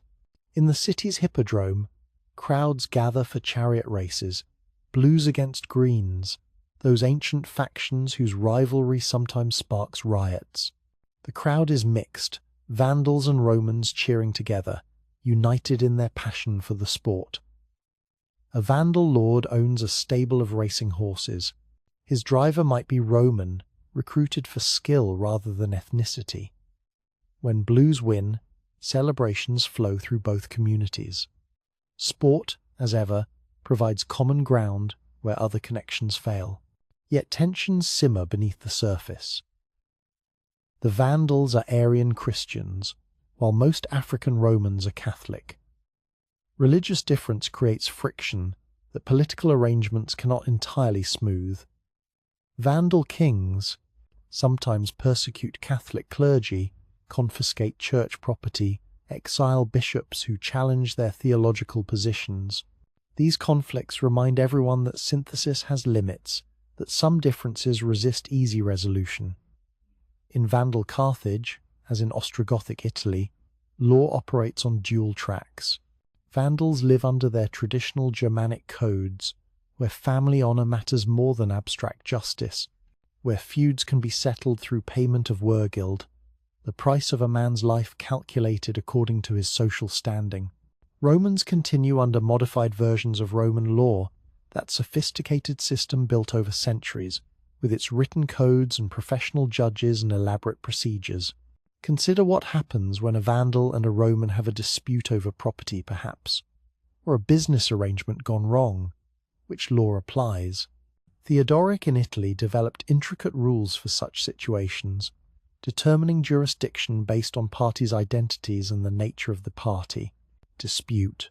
The Vandal kings attempt similar solutions, but inconsistencies arise, grey areas where neither system clearly applies. These legal ambiguities reveal the difficulty of maintaining two separate legal cultures within one political entity. Yet people adapt. They always do. Roman lawyers learn enough Germanic customary law to advise clients who must deal with Vandal lords. Gothic and Vandal nobles hire Roman secretaries who understand the written law and can draft documents that satisfy both legal systems. Mixed tribunals sometimes form, with judges from both peoples attempting to find solutions acceptable to all parties. It is messy, inefficient, and it works well enough for daily life to continue. Architecture tells its own story of synthesis. Churches rise throughout the barbarian kingdoms, and they are neither fully Roman nor fully Germanic, but something new. The basic structure follows the Roman basilica, a long rectangular hall with aisles, an apse at one end where the altar stands, sometimes a dome or barrel vault overhead. Roman engineering makes these buildings possible. The techniques of brick and concrete construction, the understanding of load and stress. But look at the decoration, and you see barbarian influence. Where Roman churches might feature classical columns with Corinthian capitals, these new churches show simplified forms, abstracted patterns, metalwork gleams, altar screens of bronze with interlaced patterns descended from Germanic ornament, chalices and patens decorated with cloisonné work, where tiny cells of metal hold pieces of coloured glass or semi-precious stone. The artistic vocabulary is hybrid, and it is beautiful in its novelty. The Visigoths in Spain develop a particularly striking synthesis. Their jewellery makers create pieces that will astonish future archaeologists. Eagle fibulae with garnets and gold, reliquary crosses combining Roman techniques with barbarian aesthetic sensibilities, belt buckles that are miniature, masterpieces of metalwork. These are not crude barbarian artifacts. They are sophisticated art created by craftspeople who understand both traditions and are forging something new from their combination. In Visigothic Spain, the Catholic Church begins to wield enormous influence. Unlike the Arian kingdoms, Spain's Visigoths convert to Catholic Christianity, bringing their people into theological alignment with the Roman population. The conversion happens in 587, when King Record publicly abandons Arianism. His decision transforms the kingdom's religious landscape overnight. Suddenly, Visigothic warriors and Roman nobles can worship together without theological division. The church becomes the institution that most successfully bridges ethnic differences, creating shared identity through shared faith. Bishops in Visigothic Spain are powerful figures, advisors to kings, administrators of vast church properties, judges in ecclesiastical courts. The councils of Toledo bring together bishops from across the kingdom to debate theology, certainly, but also to discuss law, politics, and governance. These councils become forums where Roman and Gothic elites negotiate the kingdom's future. A Gothic king might preside, but Roman bishops with their education and rhetorical skill often dominate discussions. The blending extends into daily life at every level. Language evolves constantly as Latin absorbs Germanic vocabulary, and Germanic languages incorporate Latin terms. A Visigothic farmer discussing his land might use Latin words for certain agricultural techniques, Gothic terms for others, creating sentences that mix both languages naturally. His children, playing together, use whatever words come first, regardless of their origin. The linguistic boundaries are breaking down through sheer practical necessity. Women's roles shift in interesting ways during this period. In traditional Roman society, elite women wielded influence indirectly, through husbands and sons, their power constrained by legal and social conventions. Germanic traditions, while hardly egalitarian by modern standards, allowed women different forms of agency. Germanic queens and noble women could own property independently, lead religious foundations, even occasionally participate in political councils. Amalasuntha, daughter of Theodoric, provides a remarkable example. When her father dies in 526, she becomes regent for her young son, effectively ruling Ostrogothic Italy. She is educated in both Roman and Gothic traditions, speaks multiple languages, understands law and diplomacy. For a time, she governs successfully, maintaining her father's careful balance between Roman and Gothic populations. Though her reign ends tragically, she is eventually murdered by rivals. Her very existence as a female ruler demonstrates how barbarian kingdoms could create space for women's political power in ways the old Roman system rarely allowed. Mixed marriages become increasingly common by the mid-6th century. A Gothic warrior might marry a Roman woman from a senatorial family, their union binding two powerful clans across ethnic lines. The children of such marriages inherit claims to both identities. Are they Gothic or Roman? the question becomes increasingly difficult to answer and increasingly irrelevant. They are simply themselves, products of a hybrid world where pure ethnic identity is a fading concept. The education of elite children reveals much about cultural values. Roman education traditionally centered on grammar, rhetoric, and law training for administrative and legal careers.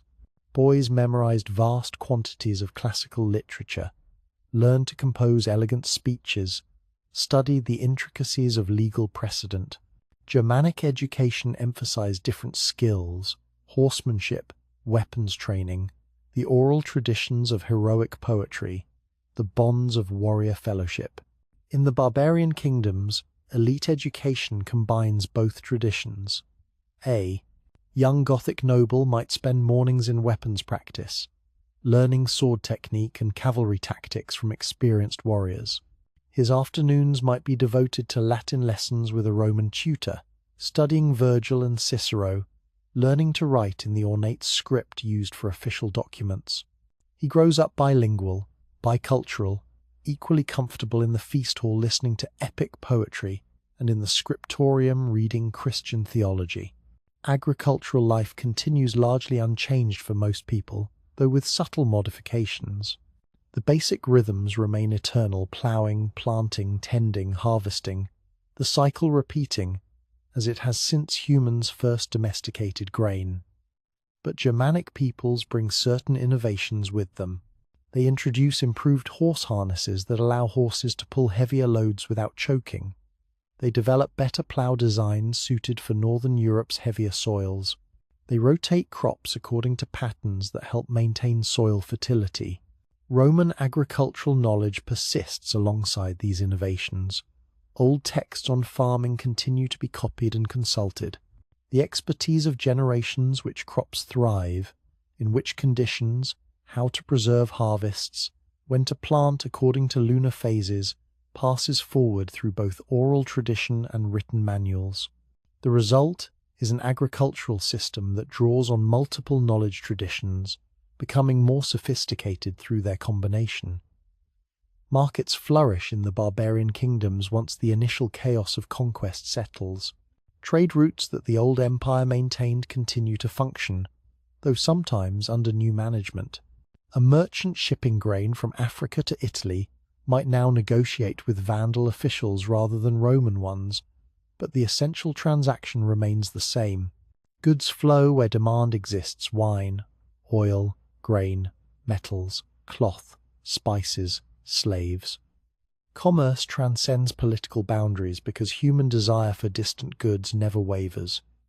New trade patterns emerge alongside old ones. Amber from the Baltic, always valued in Rome, becomes even more important as Germanic peoples' aesthetic preferences influence fashion. Fur remains in constant demand, and there is a growing trade in manuscripts, Christian texts, particularly as churches and monasteries throughout the kingdoms build libraries and need copies of scripture, theological works, and liturgical books.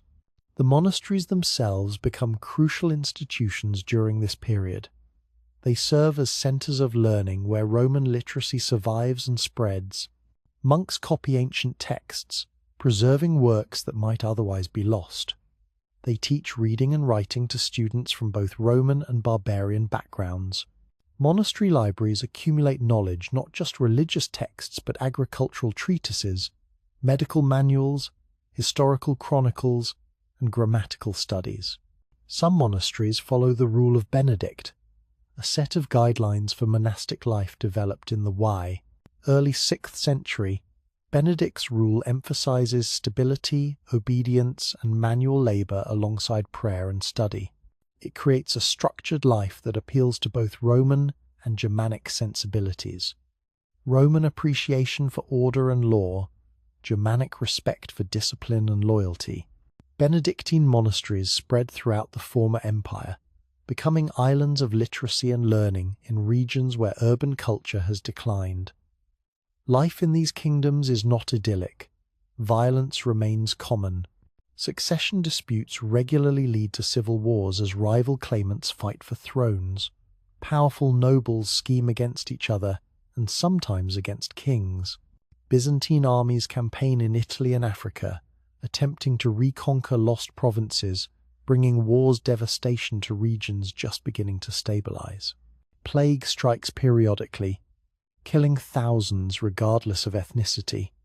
Climate fluctuations cause crop failures that lead to famine. Life is uncertain, often short, sometimes brutal.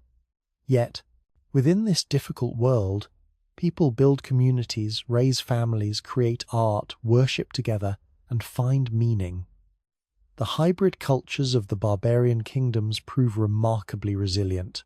They survive wars and plagues, bad kings, and good, maintaining their essential character through decades of turmoil. By the mid-6th century, a new generation has grown up knowing only this world.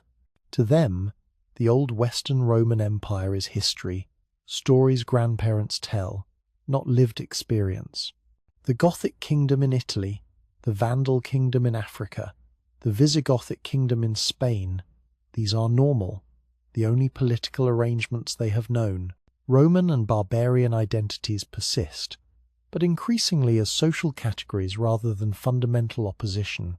A wealthy Goth in Ravenna and a wealthy Roman share more with each other than either shares with poor farmers of their respective ethnic groups. Social class begins to matter more than ethnicity in determining one's place and prospects. A Roman noble and a Gothic noble both belong to land-owning aristocracy, both wield political influence, both receive deference from commoners. Their children might intermarry, their economic interests align, their worldviews converge. The fusion of elites creates a hybrid ruling class that governs kingdoms, where ethnic identity, while not erased, becomes less determinative of status and opportunity. Christianity accelerates this process. In the Church, ethnic distinctions officially do not matter. All believers are equal before God, all sinners requiring grace, all welcomed into fellowship regardless of origin. In practice, of course, human prejudices persist. But the theological principle that in Christ there is neither Jew nor Greek, neither slave nor free, provides powerful language for imagining community that transcends tribal boundaries. The liturgy itself becomes a force for unity. When Romans and Goths kneel together at Mass, when they recite the same prayers and receive the same Eucharist, they enact a deeper community than political arrangements can create. Shared ritual shapes, shared identity. Over time, participation in Christian practice begins to matter more than ancestral ethnicity in defining who belongs to the community. As the 6th century progresses, the kingdoms face new challenges. The Byzantine Emperor Justinian, dreaming of restoring the old empire's unity, launches ambitious military campaigns. Byzantine armies reconquer Vandal Africa relatively quickly in 533 and 534. Italy suffers through decades of devastating war as Byzantines and Ostrogoths fight for control. The destruction is immense. Cities are besieged, populations decimated, infrastructure destroyed. The Gothic kingdom in Italy eventually falls, though not before the war has ruined much of what Theodoric built. Yet even in destruction, the cultural synthesis continues. Byzantine soldiers occupy territories where Roman and Gothic populations have mingled for generations. They cannot simply reverse the changes, cannot unmix what has blended. When Byzantine rule is eventually established, it must accommodate itself to the hybrid reality on the ground. The reconquest changes politics, but cannot fully reverse cultural transformation. The children playing in a courtyard in Ravenna in 550 are children of this hybrid world. Some have Gothic names, some Roman names, some names that blend both traditions. They speak a Latin studded with Gothic words, learning both languages without thinking much about which is which. They grow up Christian, attending services in churches decorated with art that owes debts to both cultural traditions. They are neither Gothic nor Roman in the old pure sense, but something new medieval Europeans in embryo, carrying forward elements of both parent cultures into a future that belongs to neither exclusively.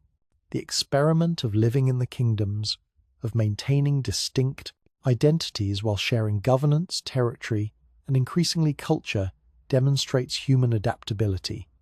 It is messy, frequently unfair, sometimes violent, but also creative and generative. From the collision and partial fusion of Roman and barbarian civilizations, something unprecedented is emerging. The process is far from complete, but its direction is clear. A new world is being born from the ruins and riches of the old. Something remarkable is happening across the barbarian kingdoms in the 6th century. It is quieter than the clash of armies, less dramatic than the fall of cities, yet its consequences will prove more enduring than any military conquest. Entire peoples are transforming their understanding of the cosmos, their relationship with the divine, their very identity. Christianity is reshaping the barbarian world, and in the process, the barbarians are reshaping Christianity. The year is 496. In a forest clearing somewhere in northern Gaul, a Frankish king named Clovis stands waist-deep in a river. Bishop Remigius of Rheims raises his hand in blessing. Around them, 3,000 Frankish warriors wait their turn for baptism. This is not a private spiritual awakening. This is a political earthquake, a cultural revolution, a moment when an entire people's destiny shifts direction. Consider what has brought Clovis to this moment.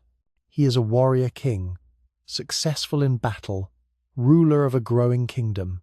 He has won victories through strength and cunning, through the traditional virtues of Germanic kingship. His wife, Clotilde, is Christian, Catholic Christian, not the Arian Christianity of many barbarian peoples. She has urged him toward conversion, but Clovis has resisted. Why should a victorious king abandon the gods who have given him success? The answer comes, as these stories often do, in the midst of battle. Clovis faces defeat against the Alemanni, another Germanic tribe. His army wavers, threatened with destruction. In desperation, he calls out not to Woden or Thor but to Clotilda's god, promising conversion if given victory. The battle turns, Clovis wins, and being a man who keeps his word, particularly to a god who delivers military success, he makes good on his promise. But the baptism of Clovis is more than personal religious conviction. By choosing Catholic Christianity rather than Arianism, he aligns his kingdom with the Roman population of Gaul and with the powerful Catholic bishops who wield enormous influence. He gains theological legitimacy in the eyes of his Roman subjects. He positions himself as the orthodox defender of true faith against Arian barbarian kingdoms. It is brilliant strategy wrapped in genuine religious transformation. Watch the baptism itself. Clovis descends into the water, and Bishop Remigius speaks words that will echo through history. Bow your head humbly, Sicambrian. Adore what you have burned, burn what you have adored. The command encapsulates the entire transformation. Christianity demands a complete inversion of values, the rejection of ancestral gods, the embrace of what was foreign and strange. Clovis rises from the water, baptized, and behind him 3,000 warriors follow. They are not choosing individually. This is not personal religious awakening for each man. They follow their king because loyalty demands it, because in Germanic culture, the bond between lord and warrior encompasses everything, including religion. Where Clovis goes, they go. If he has chosen this new god, then this new god must be powerful. If their king trusts Christ, then they will trust Christ. Imagine what this means for a warrior who has just been baptized. Yesterday, he wore hammer amulets honoring Thor. He poured offerings to Woden before battle. He believed that dying bravely in combat would earn him a place in Valhalla's mead halls. Today, he is told that these gods are demons or do not exist, that true paradise comes not through glorious death, but through faith and right living. that the cosmos operates according to entirely different principles than everything his ancestors taught him. The transformation cannot happen instantly or completely. The warrior accepts baptism, yes, but his understanding of Christianity will be filtered through his existing worldview for years, perhaps for his entire life. He may pray to Christ for victory in battle, seeing the new God as more powerful than the old ones, rather than as fundamentally different in kind. He may venerate Christian saints while half remembering they resemble the ancestral heroes his grandmother honored. The formal conversion is a moment. The actual transformation of consciousness takes generations. Yet it begins, and once begun, it accelerates. Christian priests arrive in Frankish territories, bringing with them not just theology, but literacy, written law, connection to the wider Christian world. Monasteries appear, dots of learning and prayer across the praise and the landscape. Churches replace sacred groves. The cross becomes the symbol of Frankish identity as much as any tribal emblem. The conversion of the Franks sets a pattern that other peoples will follow. When a king converts, his people convert. When a queen like Clotilda whispers in her husband's ear about the new faith, she potentially changes the religion of an entire kingdom. Christianity spreads not primarily through grassroots evangelism, but through royal example and political calculation. Yet there is also genuine spiritual appeal. Christianity offers powerful answers to fundamental human questions.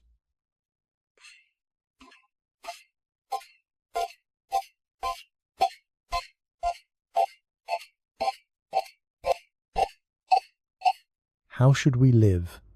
Why does suffering exist?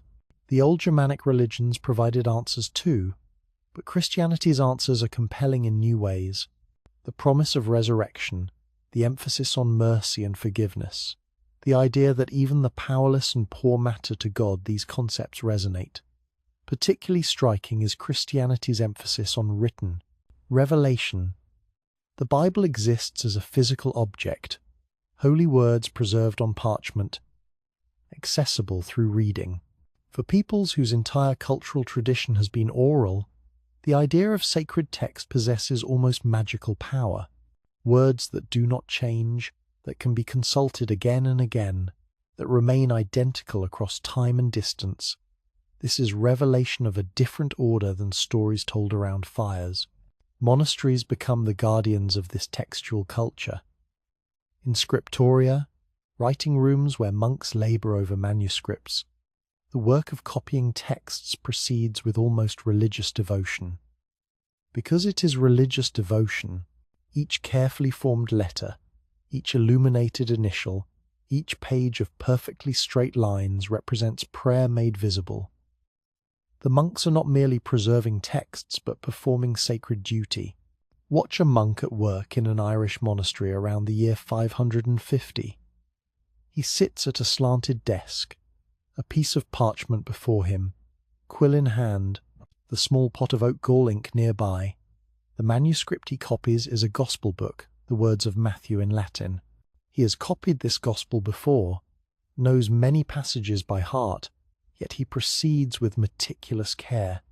A single error could corrupt the sacred text, leading future readers into error. The work is physically demanding.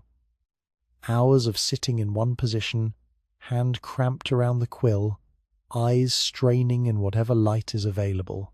In winter, the scriptorium is cold. Fires are forbidden for fear of burning precious manuscripts. The monk's fingers stiffen, making the delicate work even more difficult. Yet he persists, driven by devotion and duty. But look at what he adds beyond the mere text.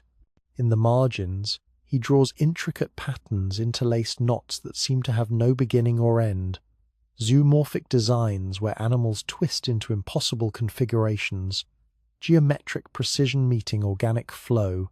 These illuminations are not random decoration. They reflect aesthetic traditions, much older than Christianity, Celtic and Germanic artistic sensibilities applied to Christian subject matter. The result is something neither purely Christian nor purely pagan, but beautifully hybrid. Irish monasticism represents Christianity's successful adaptation to barbarian cultural context. Irish monks combine ascetic rigor with love of learning, producing scholars who master not just theology but grammar, mathematics, natural philosophy. They copy not only Christian texts but classical Latin authors, Virgil, Ovid, Cicero, preserving pagan literature that might otherwise be lost. In doing so, they demonstrate that Christianity and classical culture need not be enemies. These Irish monks become missionaries, carrying their particular blend of rigorous monasticism and intellectual curiosity back to the continent. They establish monasteries in Frankish territories, in Germany, even in Italy. They bring books, learning, and a Christianity that has successfully synthesized with Celtic culture, offering a model for how faith can adapt without losing its essential character. Meanwhile, in Visigothic Spain, a different form of synthesis develops. The Visigothic kings have converted from Arianism to Catholic Christianity, as mentioned earlier, bringing theological unity to their kingdom. But the expression of Christianity that emerges in Spain has its own distinct flavour, shaped by Visigothic political needs and cultural preferences. The councils of Toledo become central to Spanish Christian life. These are not just ecclesiastical gatherings, but events where the kingdom's future is debated and determined. Bishops meet, certainly, but so do nobles and royal officials.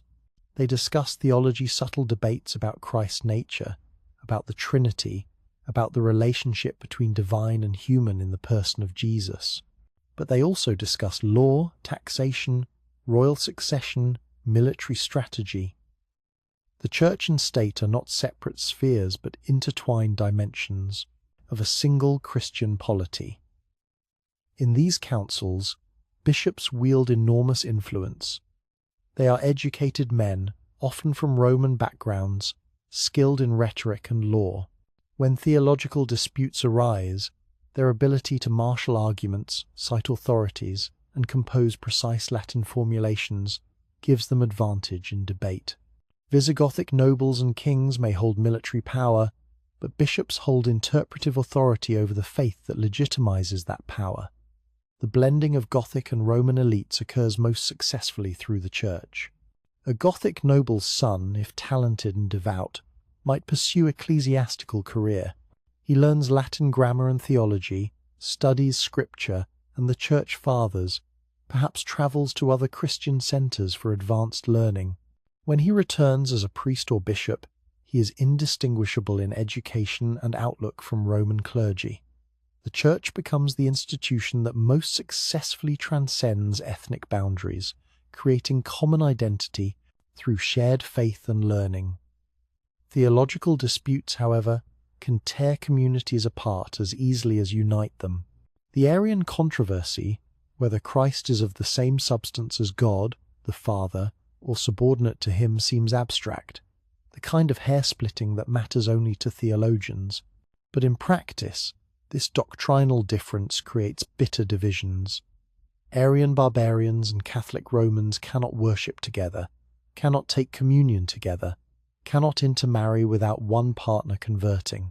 When Visigothic Spain abandons Arianism in 587, the decision removes a major barrier to Gothic Roman integration. Suddenly, members of both groups can marry without religious impediment. They can worship in the same churches, receive communion from the same priests, be buried in the same cemeteries. The theological unity enables social integration in ways political arrangements alone could never achieve. But what happens to the old Arian Christians, those who sincerely believed their theology was correct? Some convert willingly, convinced by arguments or attracted to the advantages Catholic orthodoxy offers. Others convert reluctantly, bowing to political pressure while harbouring private doubts. A few resist, maintaining their Arian faith in secret or withdrawing from public life. The transition is not seamless or painless, but it happens, and within a generation, Arianism has largely vanished from Spain. Christianity's spread is not limited to barbarian elites. It penetrates rural areas, transforms peasant life, shapes the rhythms of agricultural communities. Saints' days mark the calendar, providing feast days that break the monotony of labor. Easter and Christmas become major celebrations, times when communities gather for worship and festivity. The Church's liturgical year overlays and gradually replaces older seasonal festivals, though elements of the old celebrations often persist under Christian names. Consider how Christmas emerges. In this period, Christ's birth is celebrated, certainly, but the timing late December, near the winter solstice, coincides with ancient celebrations of the sun's return. The evergreen decorations, the feasting, the emphasis on light in darkness, these elements exist in pre-Christian tradition. Christianity does not entirely displace older practices, but incorporates and transforms them, giving new meaning to ancient customs. The cult of saints becomes particularly important in rural areas. Saints serve as intermediaries between human and divine, accessible holy figures who once were human themselves and therefore understand human needs. A farmer prays to Saint Isidore for good harvest. A woman in difficult childbirth invokes Saint Margaret.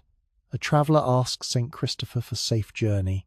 The saints fulfill functions that local spirits and minor deities served in pagan practice, making Christianity feel less foreign, more relevant to daily concerns.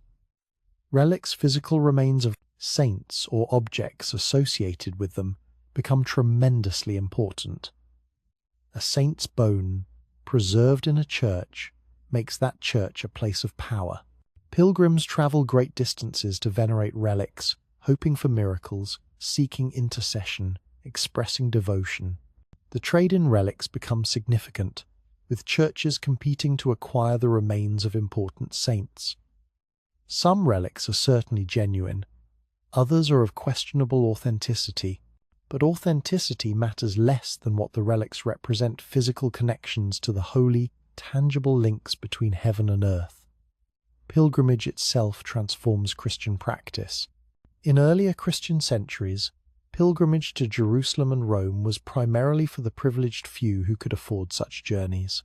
But as Christianity spreads through barbarian kingdoms, local pilgrimage sites multiply. Shrines arise at places where saints lived or performed miracles. Pilgrimage routes develop, connecting these holy sites, creating networks of travel and cultural exchange. A pilgrim walking to a distant shrine experiences transformation through the journey itself. Days or weeks of travel, physical hardship, encounters with strangers, time away from normal life. These create conditions for spiritual reflection. The pilgrim arrives at the shrine changed by the journey as much as by whatever prayers or experiences occur at the destination. And pilgrimage creates community. As travelers from different regions and backgrounds share the road, united by common spiritual purpose. Monasteries along pilgrimage routes provide hospitality, offering food and shelter to travelers. This hospitality is not merely charitable but theologically mandated. Christ instructed his followers to feed the hungry, clothe the naked, welcome the stranger. By serving pilgrims, monks enact their faith practically. And the pilgrims bring news, stories, knowledge from distant places, connecting isolated monasteries to the wider Christian world. The artistic expression of Christianity in the barbarian kingdoms produces work of stunning beauty. Churches fill with images, mosaics in Italy, showing Christ and saints in brilliant coloured glass, frescoes in Spain depicting biblical scenes, carved stone crosses in Ireland covered with intricate patterns. These images serve educational purpose, teaching scripture to illiterate congregations, but they are also devotional aids, focusing prayer and meditation. Manuscript illumination reaches new heights of sophistication. The Lindisfarne Gospels, created around 700 in Northumbria, demonstrate what is possible when Celtic artistic tradition meets Christian content. Each page is a masterpiece, intricate carpet pages where geometric patterns interweave with such complexity that following a single line becomes meditative exercise. Zoomorphic designs where birds and beasts transform into letters, whole pages devoted to single illuminated letters that dwarf the surrounding text. These manuscripts are not mass-produced. Each is unique, created by a single scribe or small team working for months or years. The materials themselves are precious parchment made from animal skins, gold leaf for gilding, expensive pigments ground from rare minerals. A gospel book represents enormous investment of time, skill, and resources. It is simultaneously art object, liturgical tool, and repository of sacred text. Music develops as distinctively Christian form of expression.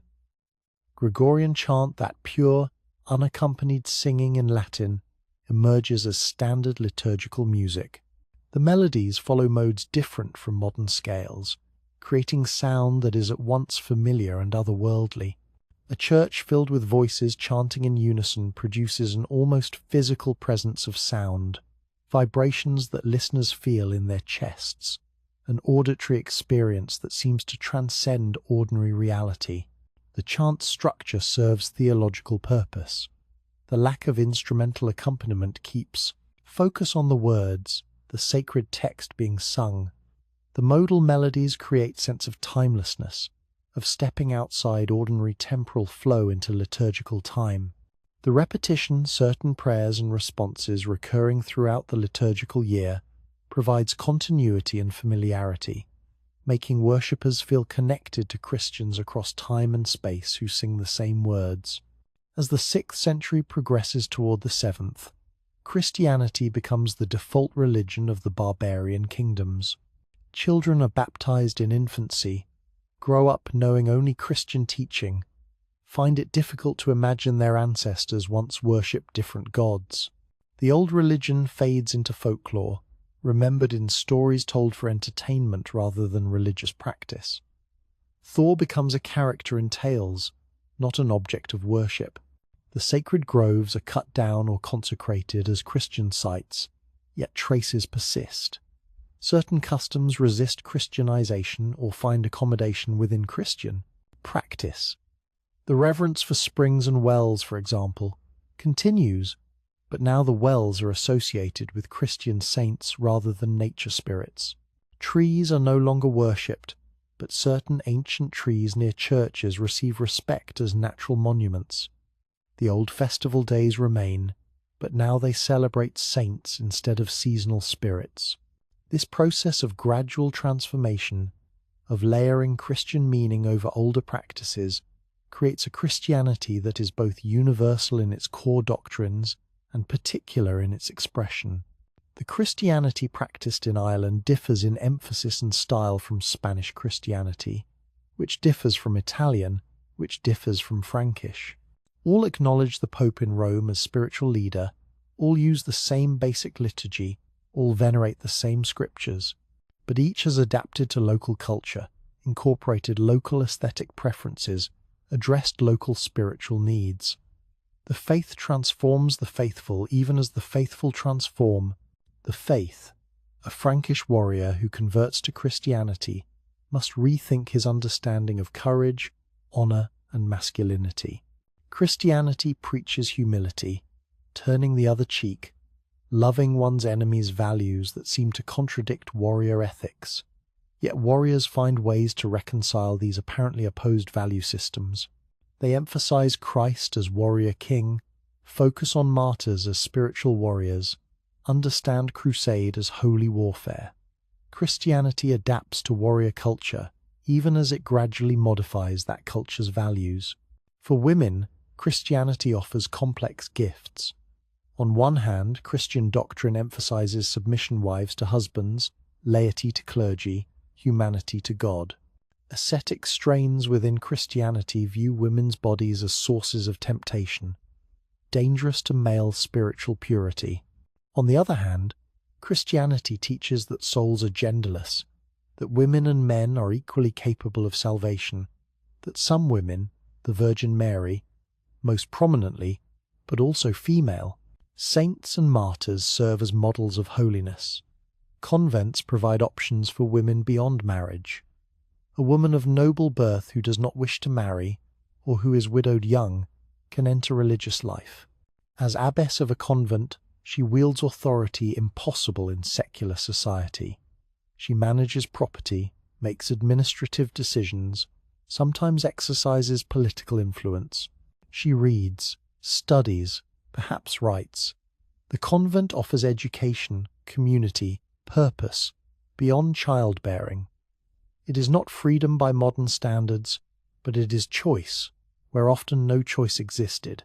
By 700, Christianity has become so thoroughly integrated into barbarian kingdoms' culture that distinguishing Christian from pre-Christian elements becomes difficult.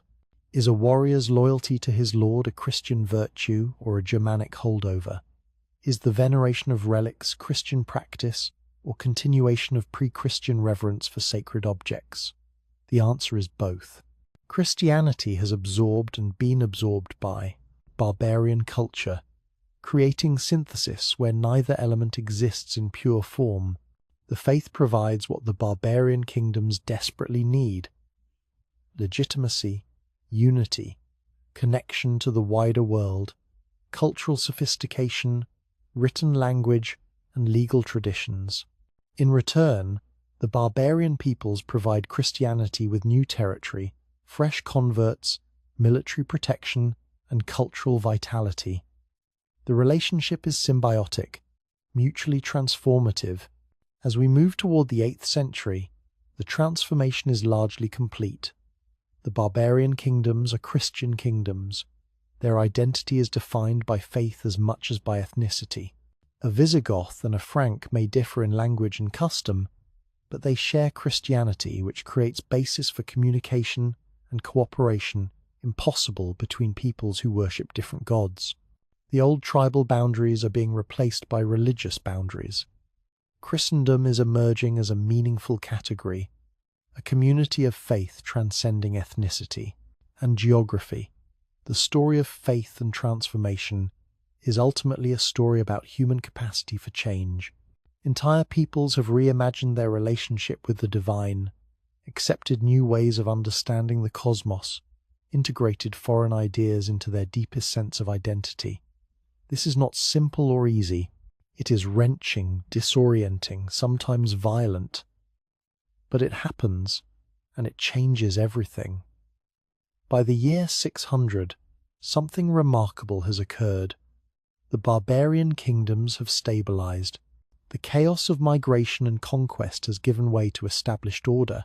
Peoples who once moved with the seasons now build permanent settlements, sink roots deep into particular landscapes, develop regional identities tied to specific territories. And in this stability, culture flourishes. Step into a workshop in Visigothic Toledo around 620. The air smells of hot metal and beeswax. A master goldsmith sits at his workbench, tools spread before him, hammers of varying weights, files, burnishers, punches for making decorative patterns. Before him lies his current project, an eagle fibula, one of those magnificent brooches that will fasten a noble's cloak. It is only half finished, but already you can see the sophistication of the design. The eagle's body is formed from a single piece of gold, shaped through patient hammering and filing. But what makes this piece extraordinary is the cloisonné work. The craftsman has soldered tiny walls of gold onto the surface, creating cells, cloisons in French, from which the technique takes its name. Into these cells, he will set pieces of garnet, cut and polished to fit precisely. When complete, the garnets will create a pattern. Geometric designs perhaps, or stylized feathers that seem to shimmer with the bird's movement. Watch his hands as he works. Every motion is precise, controlled, the result of decades of training. He learned this craft from his father, who learned from his father, knowledge passing through generations. But he has also innovated, developed techniques his teachers never knew, pushed the art form forward. The fibula he creates is not merely functional, not just a way to fasten cloth. It is a statement, a display of wealth and taste, a piece of art meant to be worn and admired. Consider what this object represents. The gold comes from distant sources, possibly Africa or Spain's own mines. The garnets likely travelled even farther, perhaps from India via Mediterranean trade routes. The design incorporates motifs from multiple traditions: Germanic animal art, Roman technical sophistication, Eastern decorative sensibilities. This single brooch embodies the interconnected world of the early 7th century, the trade networks that span continents, the cultural exchanges that create new aesthetic possibilities. The goldsmith will sell this fibula to a Gothic noble who will wear it with pride at important occasions. When he enters a feast hall, others will notice and comment on the piece's quality. It will become part of his identity, a visible marker of his status and refined taste. Eventually, when he dies, the fibula will be buried with him, ensuring that even in death he displays his nobility. And centuries later, when archaeologists unearth his grave, this piece of jewellery will astonish them, forcing them to reconsider assumptions about barbarian culture's sophistication.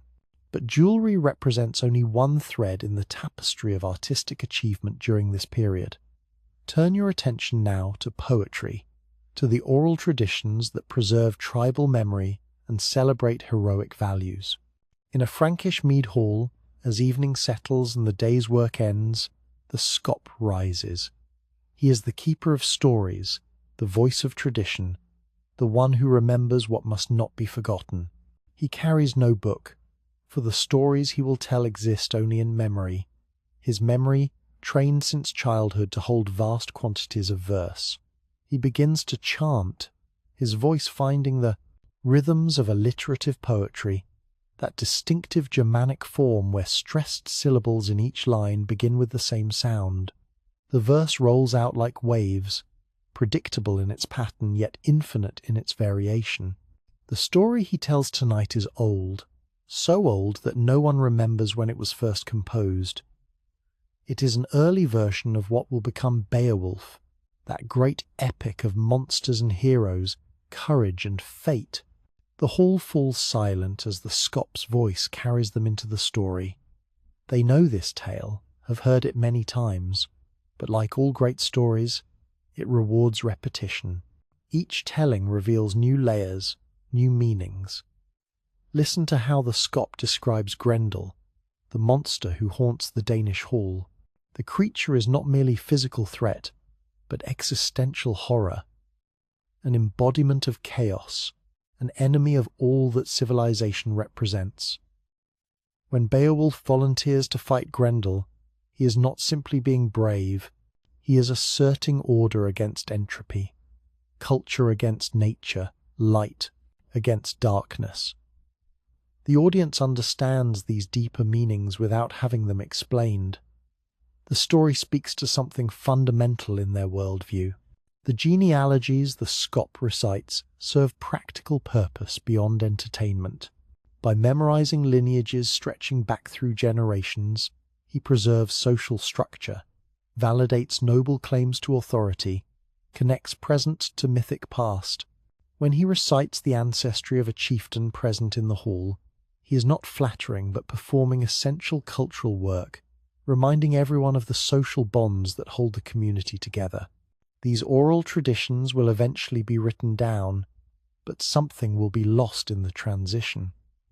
The scop's performance is not merely text, but music, gesture, social event. His voice rises and falls, he pauses for effect, he adjusts his telling based on the audience's reaction. He is simultaneously artist, historian, and social glue binding the community together. Writing can preserve the words, but not the performance, not the living quality of oral tradition. In royal courts throughout the barbarian kingdoms, Latin learning coexists with Germanic oral culture. A Visigothic king might spend his morning listening to the scop perform traditional poetry, then spend his afternoon consulting with learned clerics about points of theology or law.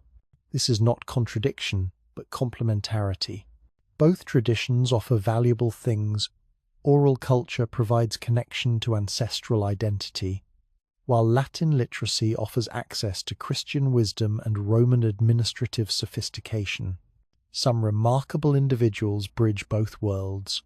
Isidore of Seville, writing in the early 7th century, produces encyclopedic works that attempt to preserve all human knowledge, classical learning, Christian theology, natural philosophy, grammar, history.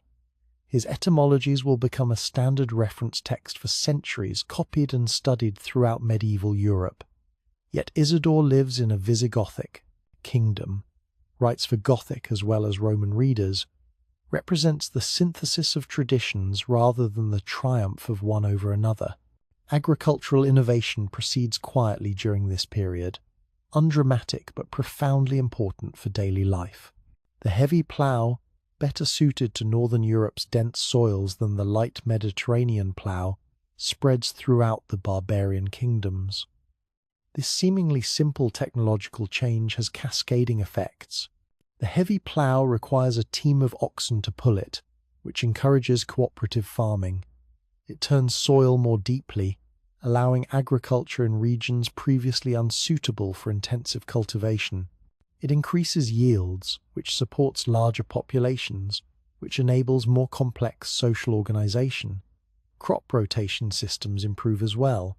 The three-field system, dividing farmland into 3 sections, rotating crops through them while leaving one fallow each year, maintains soil fertility better than earlier methods. This is not dramatic innovation, but accumulated practical wisdom, farmers observing what works and refining techniques over generations. The result is more reliable harvests, better nutrition, greater food security. Horse harnesses undergo redesign during this period. The old Roman harness pressed against the horse's throat, limiting the weight it could pull without choking. The new collar harness, developed in barbarian territories, distributes weight across the horse's chest and shoulders. A horse with a collar harness can pull perhaps 4 times as much weight as the same horse with a throat harness. This innovation transforms transportation, allows heavier ploughs to be pulled faster, makes horses viable as draft animals, not just for cavalry.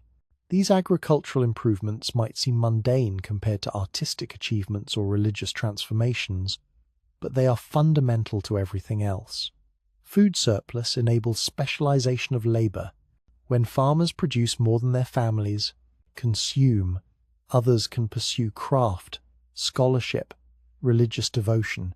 Civilization rests on agriculture's success, and the agricultural innovations of this period make possible the cultural fluorescence occurring simultaneously. Architecture evolves as communities invest in permanent structures. Stone churches replace earlier timber buildings, demonstrating both increased resources and commitment to place.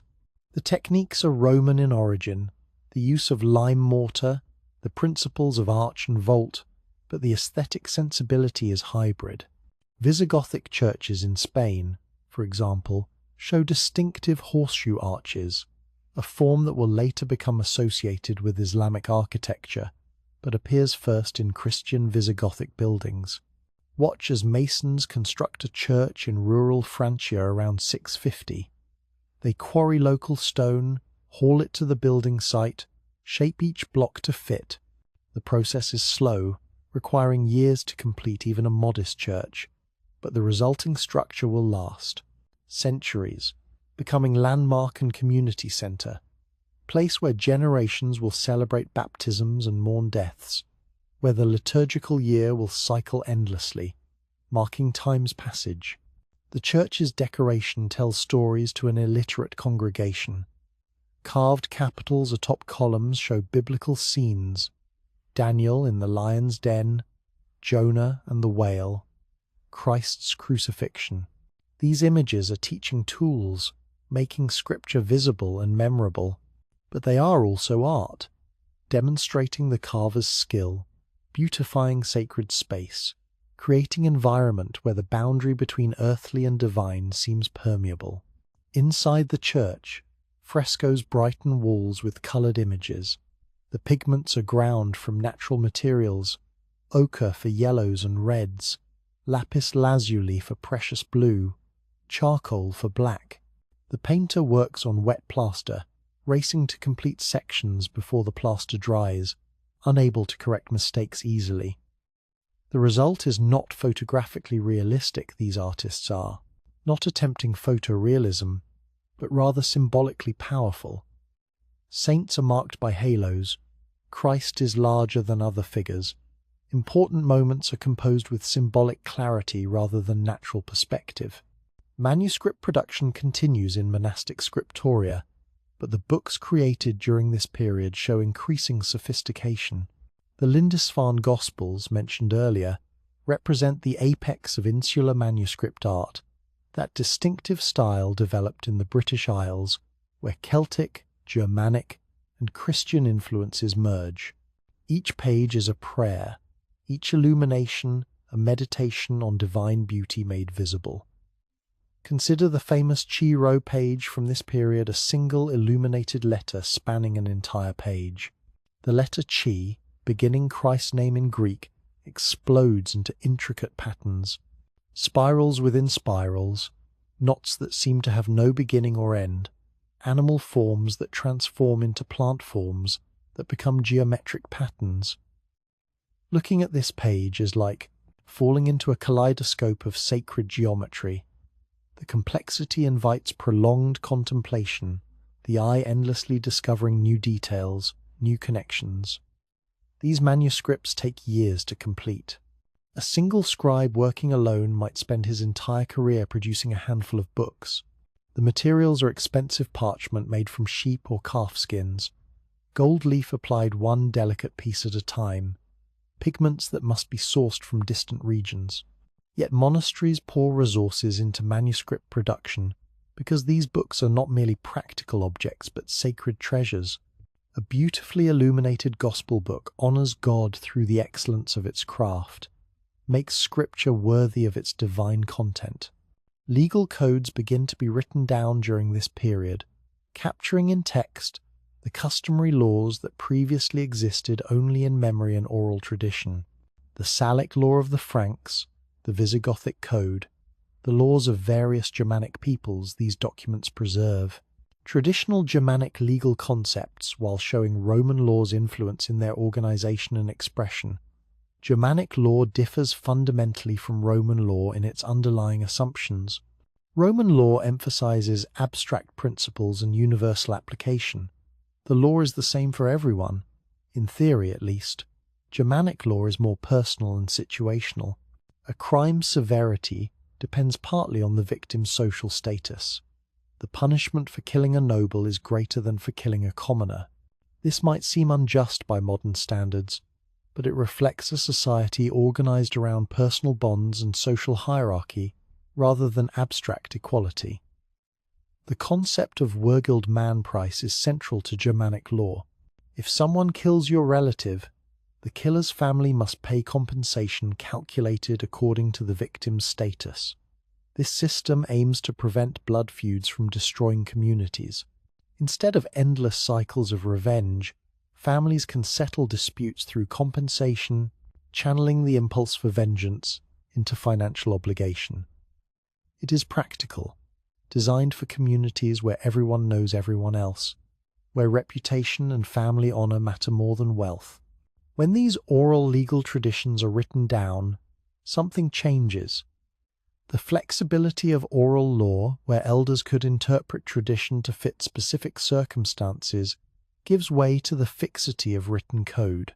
But the written codes also bring Roman concepts of legal organization, systematic arrangement, and clear procedures. The resulting hybrid legal systems draw on both tradition strengths. Markets and trade flourish during this period of stability. Regular market days bring people from surrounding countryside into towns, creating opportunities for exchange and social interaction. A farmer might trade grain for iron tools, butter for cloth, eggs for salt. The transactions are often barter rather than monetary, though coins increasingly circulate, especially in more urbanized regions. Long-distance trade continues to connect the barbarian kingdoms to wider Mediterranean commerce. Merchants from Byzantine territories arrive with silk, spices, and luxury goods. Jewish traders, who maintain networks spanning multiple kingdoms, facilitate commerce across political and religious boundaries. Maritime trade along rivers and coasts moves bulk, goods, grain, wine, timber, metals, creating economic interdependence among regions. The growth of trade creates wealth, which enables cultural patronage. A successful merchant might commission art for a local church, sponsor a feast, support a monastery.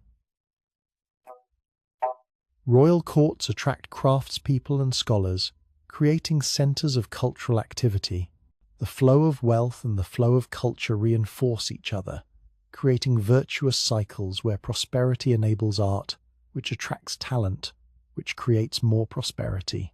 Seasonal festivals mark the agricultural year and provide community celebration.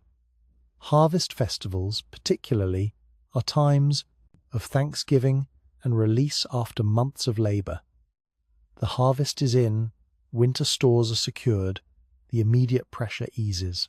Communities feast together, celebrate survival, strengthen social bonds through shared revelry. These festivals blend Christian and pre-Christian elements naturally. A harvest festival might center on a church service thanking God for bounty, but the celebration itself, the feasting, dancing, games, descends from far older traditions. Marriage celebrations in the barbarian kingdoms are elaborate affairs, demonstrating family wealth and cementing alliances.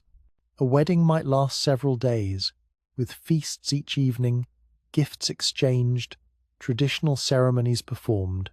The bride brings a dowry, often including land rights, household goods, and perhaps jewelry or precious cloth. The groom's family provides the bride price compensation to her family and guarantee of her status in the marriage. These economic transactions are not cold calculations, but expressions of respect and commitment, tangible demonstrations that both families value the union.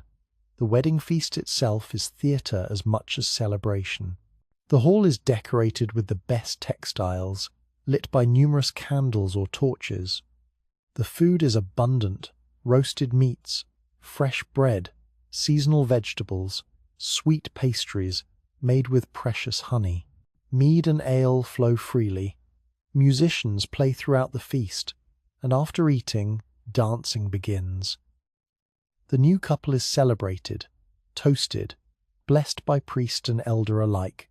They are becoming part of the community's fabric, taking their place in the continuing story of families and generations. Children in these communities grow up in extended families, surrounded by relatives who share child-rearing responsibilities. A child learns not just from parents but from grandparents, aunts and uncles, older siblings and cousins. Skills are transmitted through observation and practice. A girl watches her mother and grandmother weaving, eventually, taking her turn at the loom under their guidance. A boy accompanies his father to fields or workshop, learning through participation. Education for elite children becomes more formal during this period. As mentioned, noble youth might study both traditional warrior skills and Latin literacy, but for most children, education is informal, embedded in daily life. They learn by doing, absorbing the knowledge they need to function in their community's particular context. This practical education produces people highly skilled at what their society requires, even if they cannot read or write. Games and play serve important social functions. Children's games teach skills needed in adult life coordination, strategy, and social cooperation. Boys might play at combat with wooden swords, preparing for potential warrior roles. Girls might care for dolls, practicing domestic skills. But play is also joy, the universal human need for fun and creativity. Children across cultures invent games, tell stories, imagine themselves in different roles, exploring the world through play. As the 7th century progresses toward its end, regional identities strengthen. Someone from Visigothic Spain increasingly identifies as Spanish rather than generically Gothic. The landscape, language, customs of their particular region shape identity more than distant tribal origins. A Frank from the Loire Valley and a Frank from the Rhineland share some cultural commonalities but also develop distinct regional characteristics, different dialects, local customs specific to their areas. This regionalization represents the stabilization of the post-Roman world. The great migrations are over. Peoples have found their territories, established their kingdoms, begun the slow work of building distinct regional cultures. The universal Roman identity that once unified the Mediterranean world has fragmented, replaced by multiple local identities that will eventually become European nations. Yet connections remain. Christianity provides one unifying force, creating shared identity across kingdoms. A pilgrim from Francia can worship in a Spanish church, recognizing the liturgy even if local pronunciation differs. A monk from Ireland can find welcome in an Italian monastery, connecting through shared religious vocation despite cultural differences. Latin remains the language of learning, allowing educated people from different kingdoms to communicate. Trade creates another form of connection. A Frankish merchant trading in Italy learns Italian customs, establishes relationships with Italian traders, perhaps marries an Italian woman. His children grow up multilingual and multicultural, comfortable moving between different contexts. These personal connections, multiplied across thousands of individuals, create networks that transcend political boundaries. The art of living in the mature barbarian kingdoms involves balancing multiple identities and loyalties.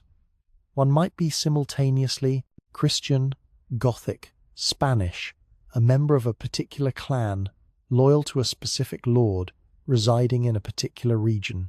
These identities are not contradictory but complementary, each relevant in different contexts. Modern notions of single, exclusive identity would seem strange and limiting to someone in this period. Life remains hard by contemporary standards. Medical knowledge is limited. Disease and injury that modern medicine treats easily can be fatal. Childbirth remains dangerous for both mother and infant. Life expectancy is short by modern standards, perhaps 35 to 40 years for those who survive childhood. Yet within these constraints, people find meaning, beauty, joy. They create art, tell stories, celebrate festivals, raise families, worship together. They build culture that will influence European civilization for centuries to come. As the 7th century closes, the barbarian kingdoms have fully matured. They are no longer peoples in transition, but established societies with their own distinct cultures, artistic traditions, legal systems, and social structures.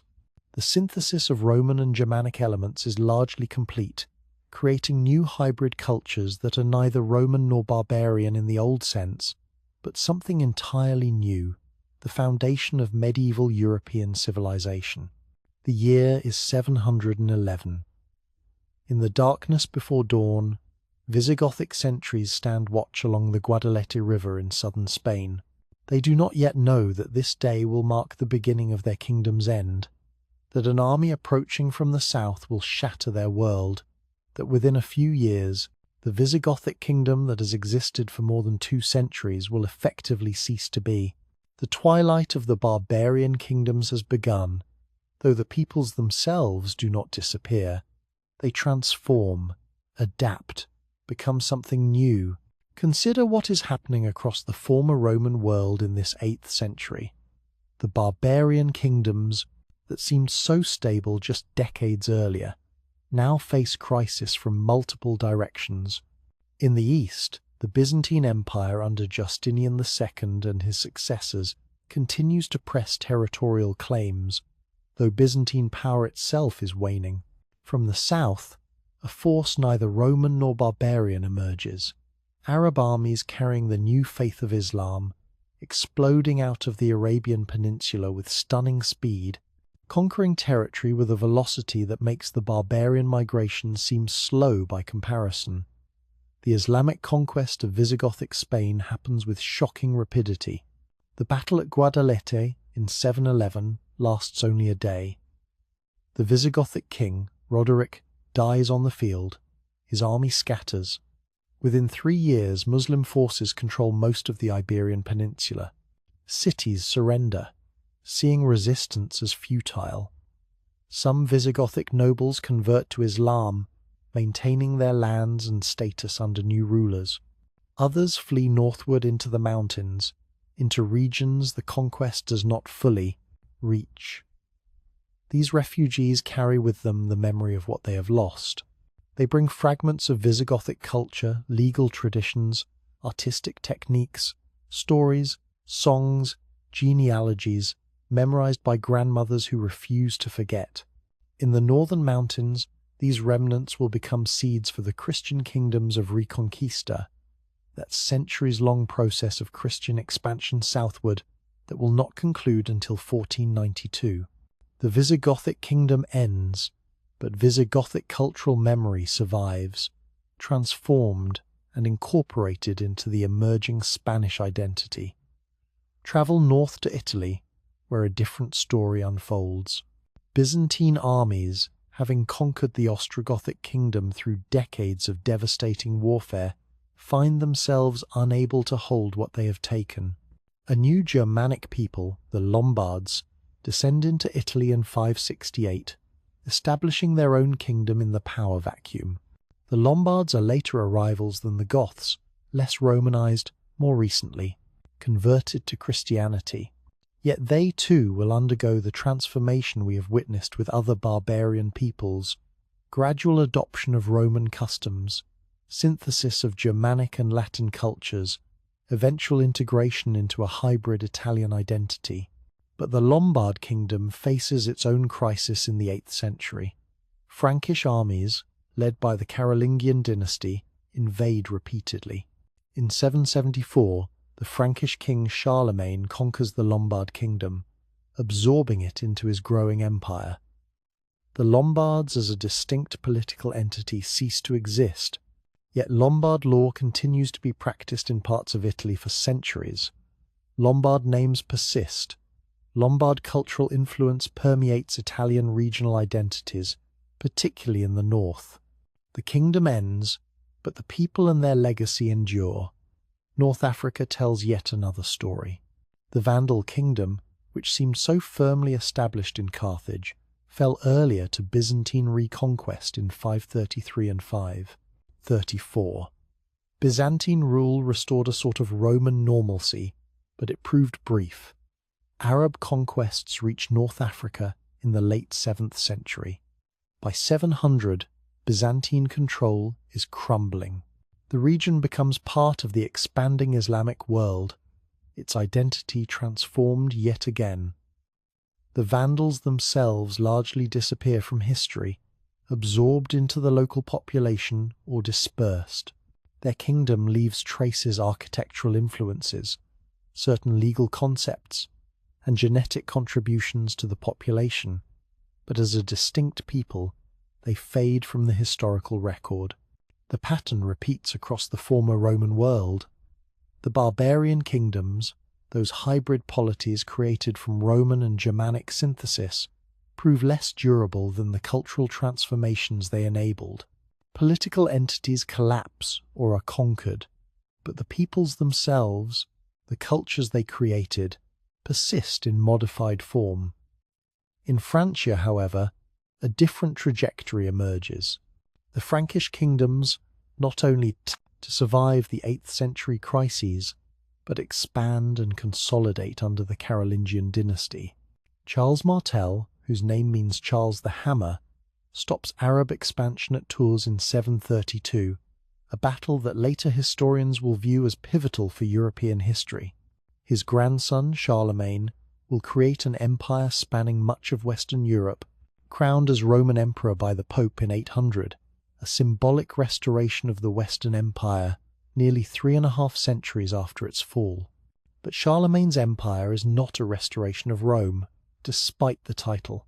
It is something new, a synthesis of Germanic political structures, Christian religious authority, and Roman administrative concepts. The Carolingian Renaissance, Charlemagne's deliberate effort to revive learning and culture, demonstrates this synthesis perfectly. Picture Charlemagne's palace school at Aachen, around 790. Scholars from across Europe gather here: Irish monks, Italian clergy, Frankish nobles, Anglo-Saxon intellectuals. The most famous is Alcuin of York, an English scholar who becomes Charlemagne's chief educational advisor. Under Alcuin's direction, the palace school becomes a centre of learning unmatched in Western Europe. The scholars labour over manuscripts, but not merely copying. They are standardising, improving, reforming. The script they develop, Carolingian minuscule, represents a breakthrough in readability. Earlier medieval scripts were often difficult to decipher, with letters crowded together, few spaces between words, inconsistent forms. Carolingian minuscule introduces clear letter forms, consistent spacing, and a hierarchy of scripts for different purposes. Most lowercase letters in modern Latin alphabets descend directly from Carolingian minuscule. The Renaissance humanists who rediscovered these manuscripts centuries later thought they were reading ancient Roman texts, not realizing they were actually reading 9th century copies written in a script, developed by Frankish reformers. The curriculum at Charlemagne's school encompasses the 7 liberal arts: grammar, rhetoric, logic, arithmetic, geometry, music, and astronomy. This classical educational framework, preserved through the early medieval period by Christian scholars, now receives renewed emphasis and royal patronage. Students study classical Latin authors, Virgil, Cicero, Ovid, alongside Christian texts. They learn to write correct Latin, to compose poetry according to classical meters, to engage with theological and philosophical questions. But here is what makes this remarkable. These students are primarily Frankish nobles and Germanic warriors' sons, people whose grandparents spoke only Germanic languages, whose great-grandparents worshipped Woden and Thor. Within 4 or 5 generations, these families have gone from illiterate paganism to sophisticated engagement with classical learning. The transformation is breathtaking in its speed and completeness. Charlemagne himself, though reportedly learning to read only as an adult and never fully mastering writing, understands the power of literacy and learning. He issues capitularies, royal decrees requiring monasteries to maintain schools, mandating that clergy achieve basic educational standards, promoting textual accuracy in liturgical books. He recognizes that effective governance in a large empire requires literacy, that Christian authority depends on textual accuracy, that cultural legitimacy comes partly from connection to the classical past. The Carolingian reforms extend beyond education to liturgy.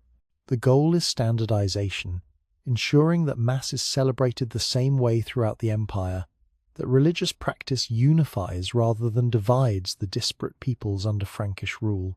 Liturgical books are copied and distributed to monasteries and cathedrals. Hymns and prayers are standardized. The Roman Rite, with modifications, becomes the norm throughout Charlemagne's domains.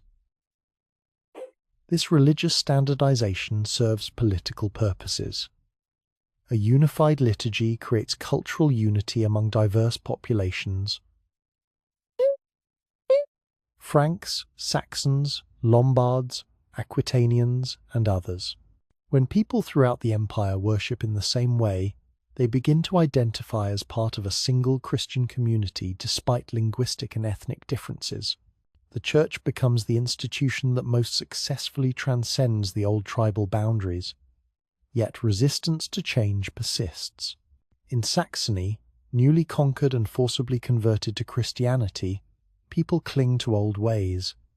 Charlemagne's methods in Saxony are brutal mass executions, deportations, destruction of sacred sites, the Saxons resist fiercely, rebelling repeatedly over decades. Christianization here is not gentle synthesis but violent imposition. The wounds take generations to heal.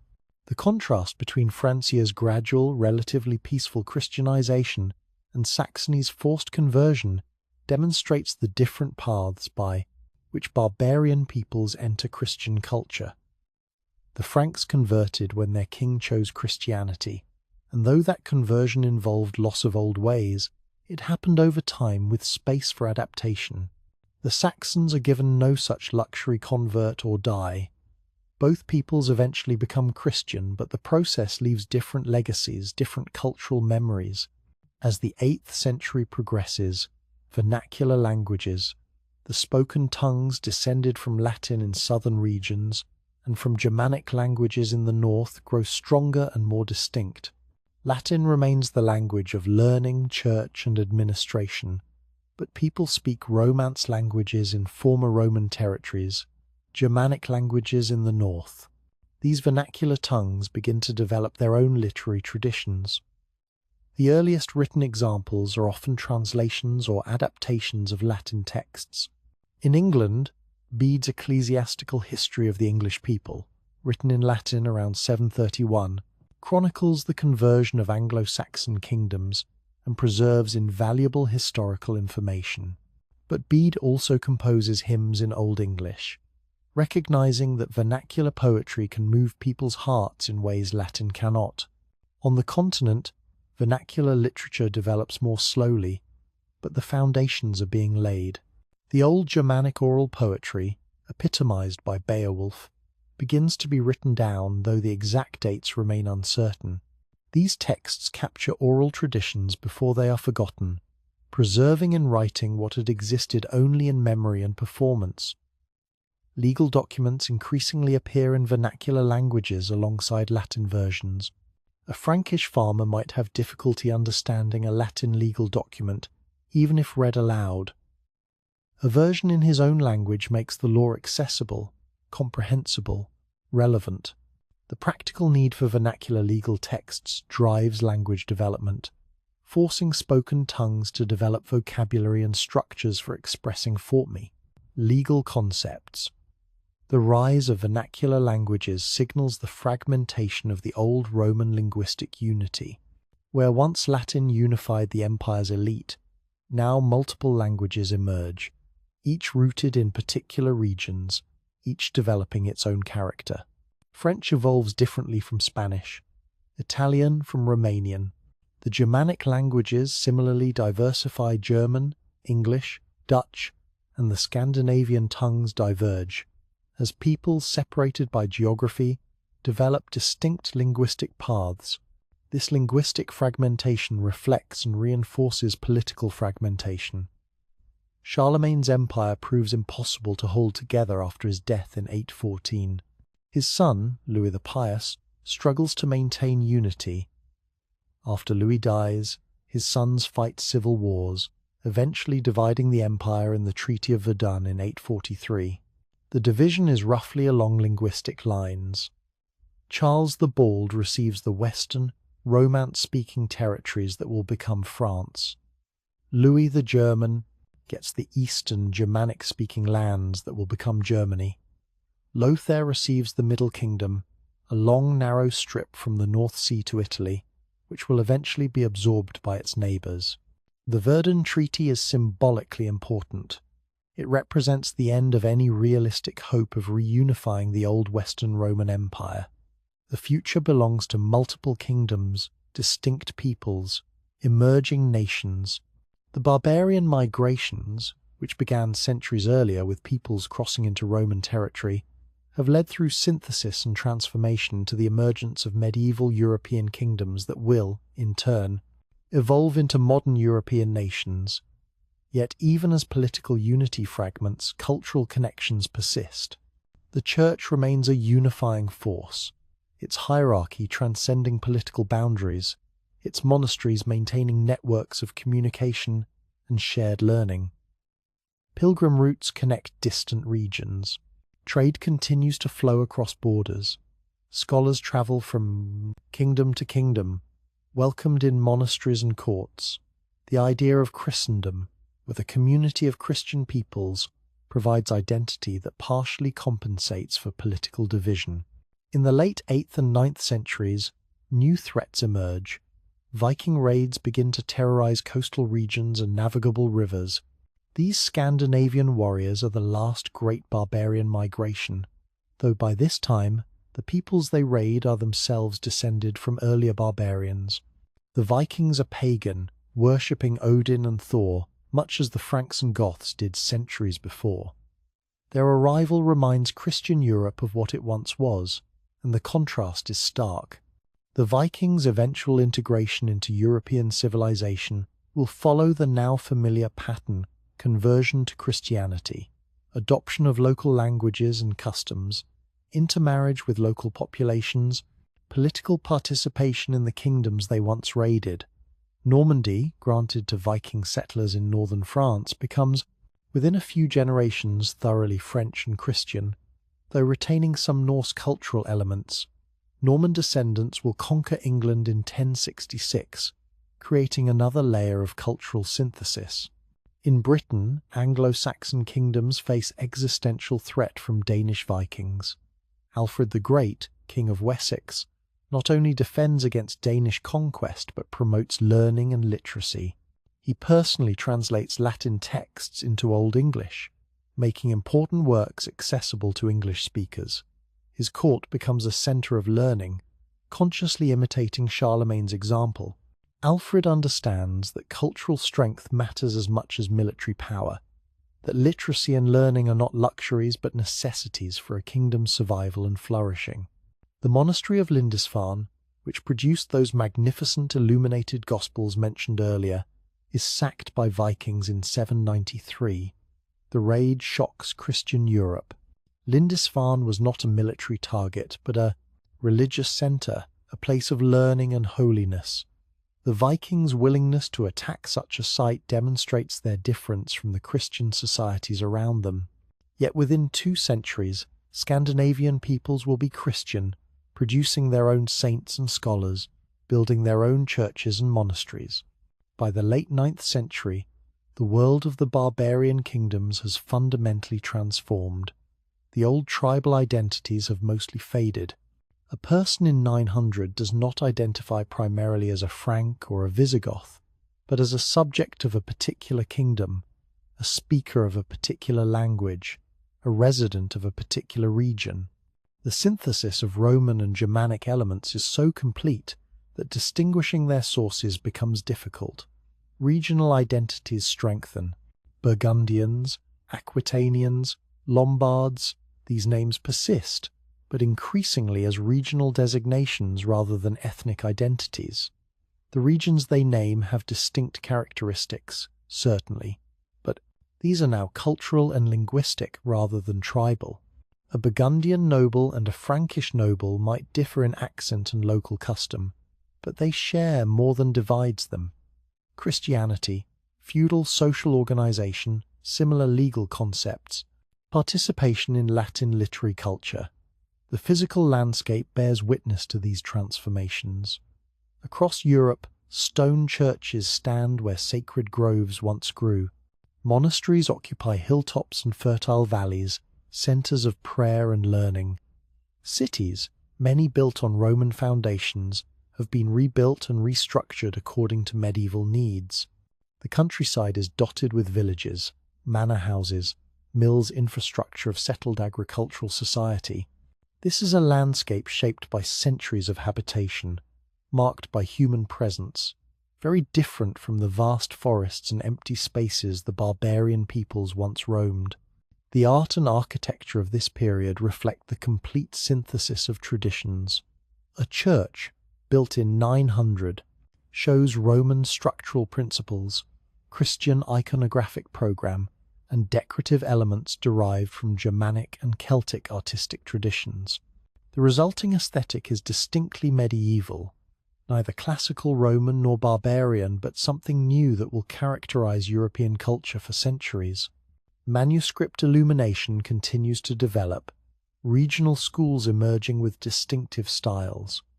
Irish manuscripts differ from English ones, which differ from continental examples, yet all share certain characteristics: the interweaving of text and image, the use of gold and brilliant colours, the attention to minute detail, the sense that the book itself is a sacred object, deserving of beauty and care. Legal systems have evolved into what historians will call feudalism, though people living in this period have no such term. Society is organised around personal bonds of loyalty and obligation. Lords grant land to vassals in exchange for military service. Vassals owe their lords counsel and aid. Peasants work land they do not own, providing labour and crops to lords who owe them protection. The system is complex, with multiple overlapping loyalties and obligations, but it provides order in a world where centralised governmental authority has weakened. The idea of kingship itself has transformed. Early barbarian kings were war leaders, first among equals, chosen for personal qualities. By the 9th century, kingship has become hereditary, sanctified by church coronation, theoretically absolute, though practically limited by powerful nobles. Kings claim to rule by divine right, their authority coming from God, their persons semi-sacred. This is very different from the warrior chieftains of earlier centuries. As the 9th century closes, the old barbarian peoples have ceased to exist as distinct entities, but their descendants flourish, having created new identities from the synthesis of Roman and Germanic cultures. The Franks are becoming French. The Visigoths, descendants are Spanish. The Lombards have been absorbed into Italian identity. The Anglo-Saxons are English. The old tribal names persist in historical memory, and sometimes as regional designations, but the peoples themselves have transformed into something new. The twilight of the barbarian traditions is not their extinction, but their transformation, like a sunset that seems to end day but actually marks Earth's turning toward a new dawn. The ending of distinct barbarian cultures marks not death but metamorphosis. The cultures do not vanish, they evolve, contributing essential elements to emerging medieval European civilization. Stand in the year 900, looking back over 6 centuries since the barbarian peoples first began crossing Roman frontiers in significant numbers. The world has transformed completely. The Roman Empire is memory, preserved in texts and ruins, and the structures of the church. The barbarian tribes are memory too, their separate identities dissolved into new nations and kingdoms. What remains is synthesis, a medieval civilization that carries forward elements of both parent cultures, belonging fully to neither, creating something unprecedented in human history.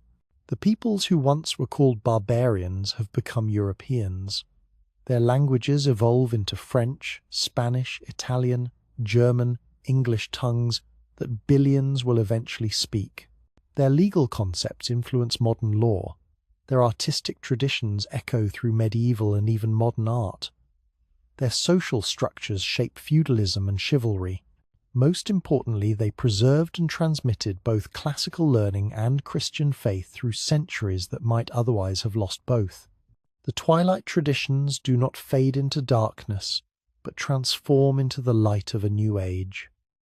The story does not end, it continues, though under different names, in different forms.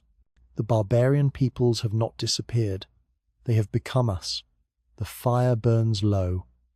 Outside, darkness has settled fully, and the world grows quiet in preparation for sleep.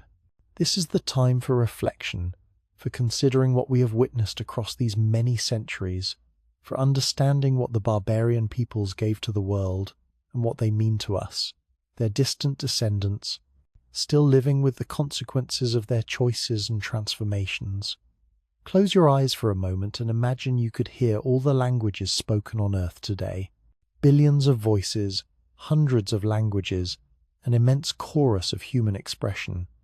Now listen more carefully and you will hear within that diversity certain family resemblances. Spanish and French and Italian different languages, certainly, but sharing deep structural similarities, common vocabulary, recognizable kinship. These are the Romance languages, descended from the Latin spoken in the Roman Empire, transformed through centuries of evolution and mixing with the languages of barbarian peoples who settled in Roman territories. The French you hear spoken in Paris today descends from Latin as spoken in Gaul, but profoundly influenced by Frankish. Hundreds of words in modern French come from Germanic sources, particularly vocabulary related to warfare, social organization, and daily life. The very word France comes from the Franks. Spanish carries within it echoes of Visigothic, Italian of Lombard, English, though a Germanic language itself, absorbed enormous quantities of French vocabulary after the Norman conquest, which was itself the result of earlier Viking settlements in Francia. The linguistic legacy alone is staggering. When you speak English, French, Spanish, Italian, German, or Dutch, you are speaking languages shaped by the meeting of Roman and barbarian cultures. The words you use, the sounds you make, the ways you construct meaning, all of these carry forward patterns established during those centuries of cultural synthesis.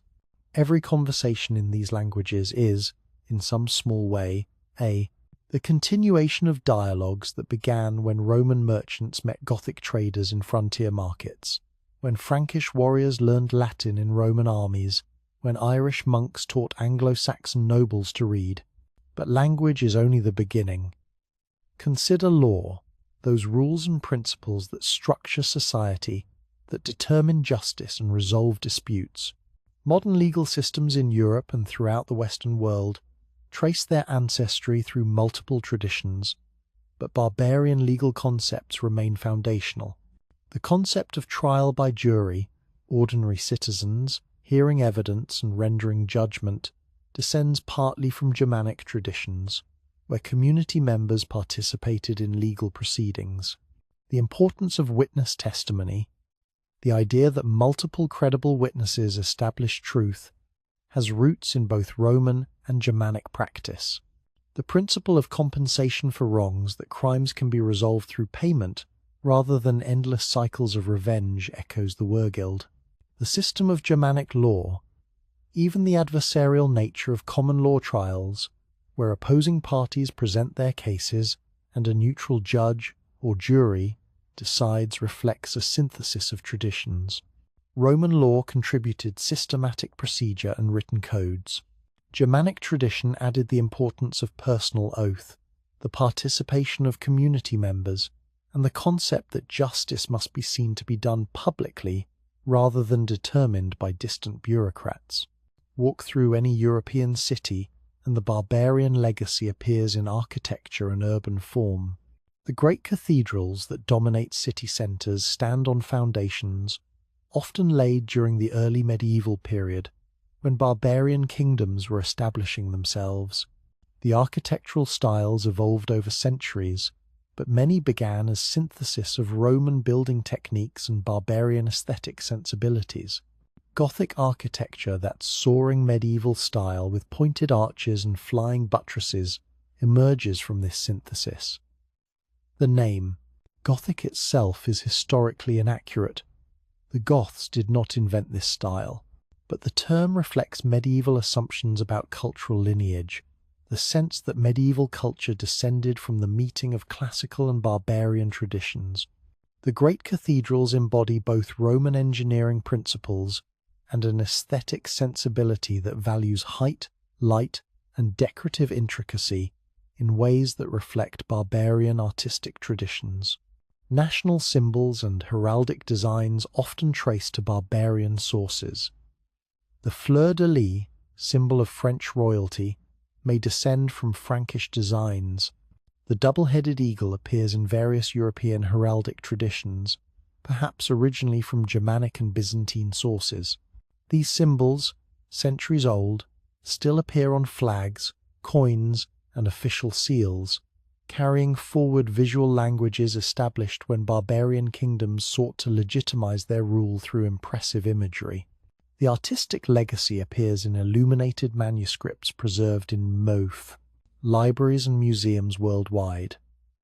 These books, created with such care and skill, astonish modern viewers with their beauty and craftsmanship. The Book of Kells, the Lindisfarne Gospels, countless other manuscripts demonstrate the artistic achievement possible when Celtic, Germanic, and Mediterranean traditions merge. Modern graphic designers studying these works find inspiration in their use of pattern, color, and space. The aesthetic principles they embody remain relevant centuries later. Social structures created or modified by barbarian peoples shaped European society for a millennium. Feudalism, that complex system of personal loyalty, land tenure, and mutual obligation, synthesized Roman and Germanic traditions. The emphasis on personal bonds between lord and vassal reflects Germanic warrior culture's focus on loyalty and honor. The hierarchical structure of obligations mirrors Roman concepts of social order. The system was never as neat or uniform as simplified descriptions suggest, but it provided framework for medieval European society, and its legacy persists in unexpected ways. The concept of chivalry, that code of conduct for medieval knights, combines multiple traditions.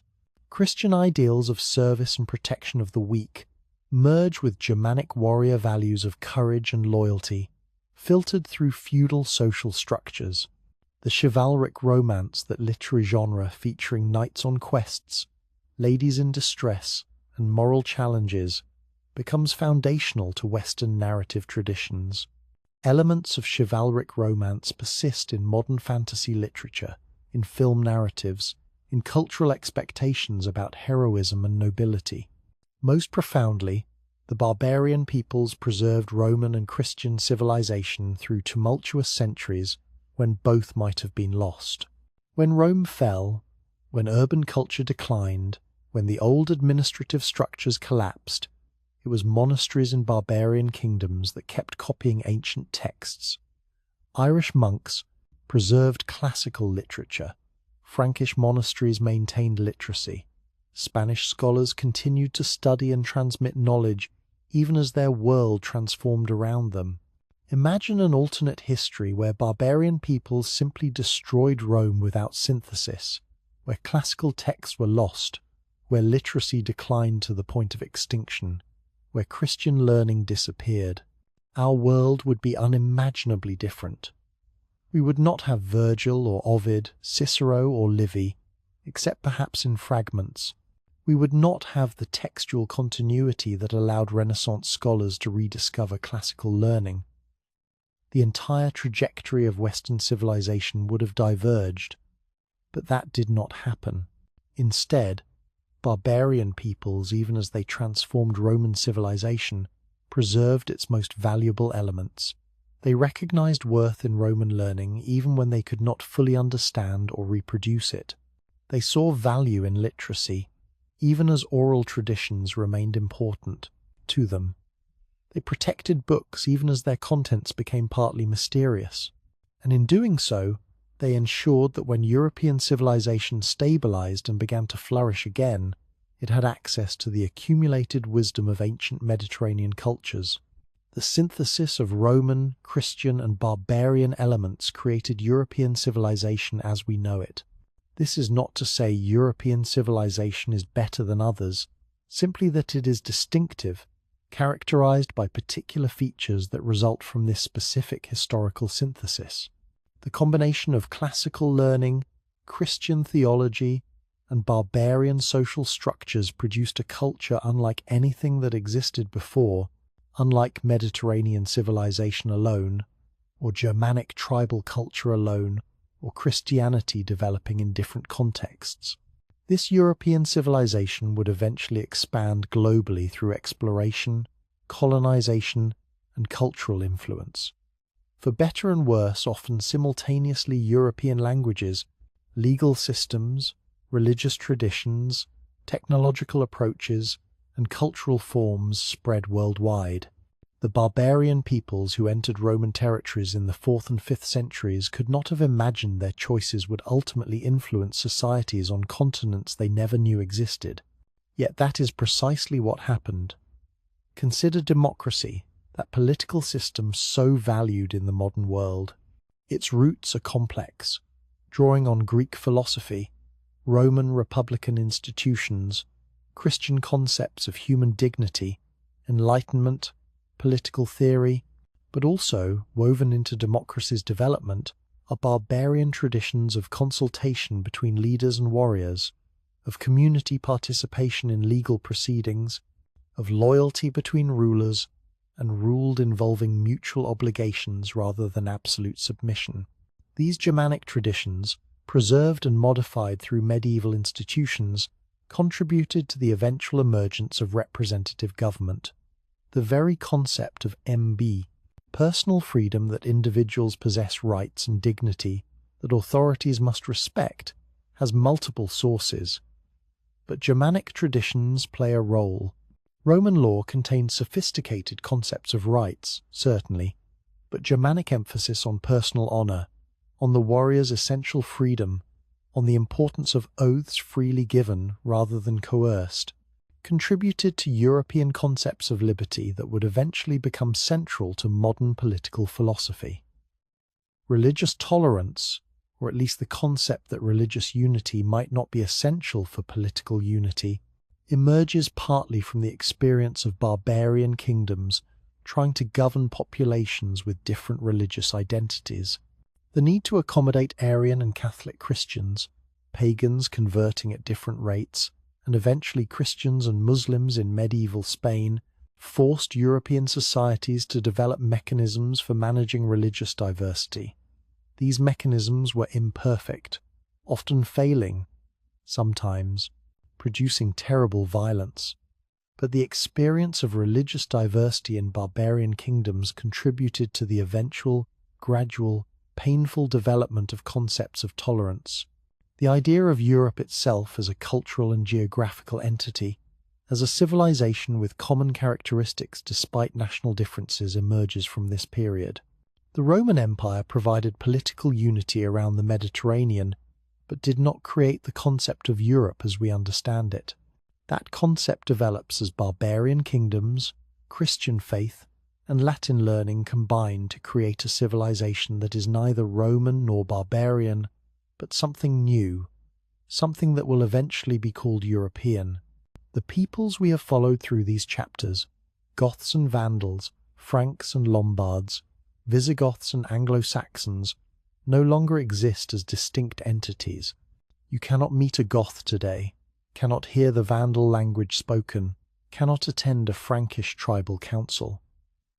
Those specific peoples, with Parlo, Sar, Reparlo, Sar, their particular identities and cultures, have disappeared into history, yet their legacy surrounds us, embedded in languages we speak, laws we obey, symbols we recognize, stories we tell, values we hold.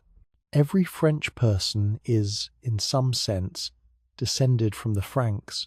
Every Spaniard carries Visigothic heritage. Every Englishman has Anglo-Saxon ancestors. But the descent is not purely genetic, it is cultural, linguistic, historical. The barbarian peoples live on in the nations they helped create, in the cultures they shaped, in the synthesis they enabled. As sleep approaches, and this long story draws toward its close, consider those peoples gathered around fires in forests and halls across ancient Europe. They could not have known what they were beginning when they crossed into Roman territories, what transformations would follow, what legacy they would leave. They were simply living their lives, making choices based on immediate needs and available options, responding to pressures and opportunities as these arose. Yet from those individual choices, from those immediate responses, from that collision and synthesis of cultures, emerged a new civilization. The process was not guided by any master plan. No one foresaw how it would unfold or what it would create. History is not teleological, it does not move toward predetermined ends. Rather, It emerges from countless individual actions and decisions, from accident and intention, from choices made under constraints no one fully understands. The barbarian peoples teach us something profound about human adaptability and cultural creativity. They entered a civilization far more sophisticated than their own in many ways, yet they did not simply surrender their identity to be absorbed. Instead, they adapted, adopted, synthesized, and transformed. They took what seemed valuable from Roman culture, literacy, Christianity, architectural techniques, legal concepts, while retaining elements of their own traditions that served them well. They teach us that culture is not static, not something that must be preserved unchanged or be lost entirely. Culture is living, breathing, evolving. It responds to new circumstances, incorporates useful innovations, and maintains continuity while allowing change. The Goths who entered the empire in 376 and the Visigoths who ruled Spain 3 centuries later are in some sense the same people, yet profoundly different. They maintained thread of identity through transformation, proving that continuity and change need not be opposites.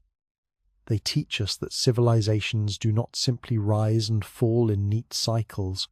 The fall of Rome did not mean the death of all it represented. Much was lost. Certainly urban sophistication declined, literacy became rarer, technological knowledge faded in some areas, but much was also preserved, transmitted, transformed. The barbarian kingdoms served as bridges, carrying forward Roman and Christian elements into a new synthesis that would eventually produce medieval and then modern European civilization. They teach us about the power of synthesis, about what becomes possible when different cultures meet and genuinely interact, rather than one simply dominating the other. The synthesis of Roman and barbarian produced achievements neither could have created alone. The illuminated manuscripts, the architectural innovations, the legal systems, the literary traditions. Cultural exchange, when it allows genuine dialogue rather than mere conquest, generates creativity and innovation. As we drift towards sleep, imagine those long-ago peoples one more time. A grandmother telling stories beside a hearth fire, preserving in memory what has not yet been written. A monk in a cold scriptorium, copying texts he barely understands but knows are precious. A warrior learning to read, struggling with Latin grammar, determined to master this foreign skill. A child of mixed marriage, speaking 2 languages naturally, belonging fully to both worlds and exclusively to neither. These people, these barbarians, as Romans dismissively called them, were our ancestors. Not necessarily genetically, though many of us carry their DNA, but culturally and historically. We inherit their legacy every time we speak a European language, every time we participate in legal proceedings descended from their traditions, every time we admire art that synthesizes multiple cultural traditions, every time we embrace change while maintaining connection to the past. They live on in us. Their stories continue in our stories. Their choices echo in our choices. Their legacy shapes our world in ways so fundamental we often fail to notice. The languages we speak, the laws we follow, the dreams we dream all carry forward patterns they established, values they held, synthesis they created. The barbarian peoples did not vanish. They transformed, evolved, became something new while maintaining threads of continuity with what they had been. They are the Franks who became French, the Goths who became Spanish, the Anglo-Saxons who became English. They are the monasteries that preserved learning, the manuscripts that transmitted knowledge, the churches that housed communities of faith. And as sleep finally comes, as this story concludes, remember, we are their descendants, inheritors of their blended legacy. In our languages, in our laws, in our dreams and stories, their culture lives on. The fire they gathered around has been passed through generations, from hand to hand, from century to century, burning still in different forms but never extinguished. The barbarian peoples have not disappeared. They have become us, and in becoming us, they live forever.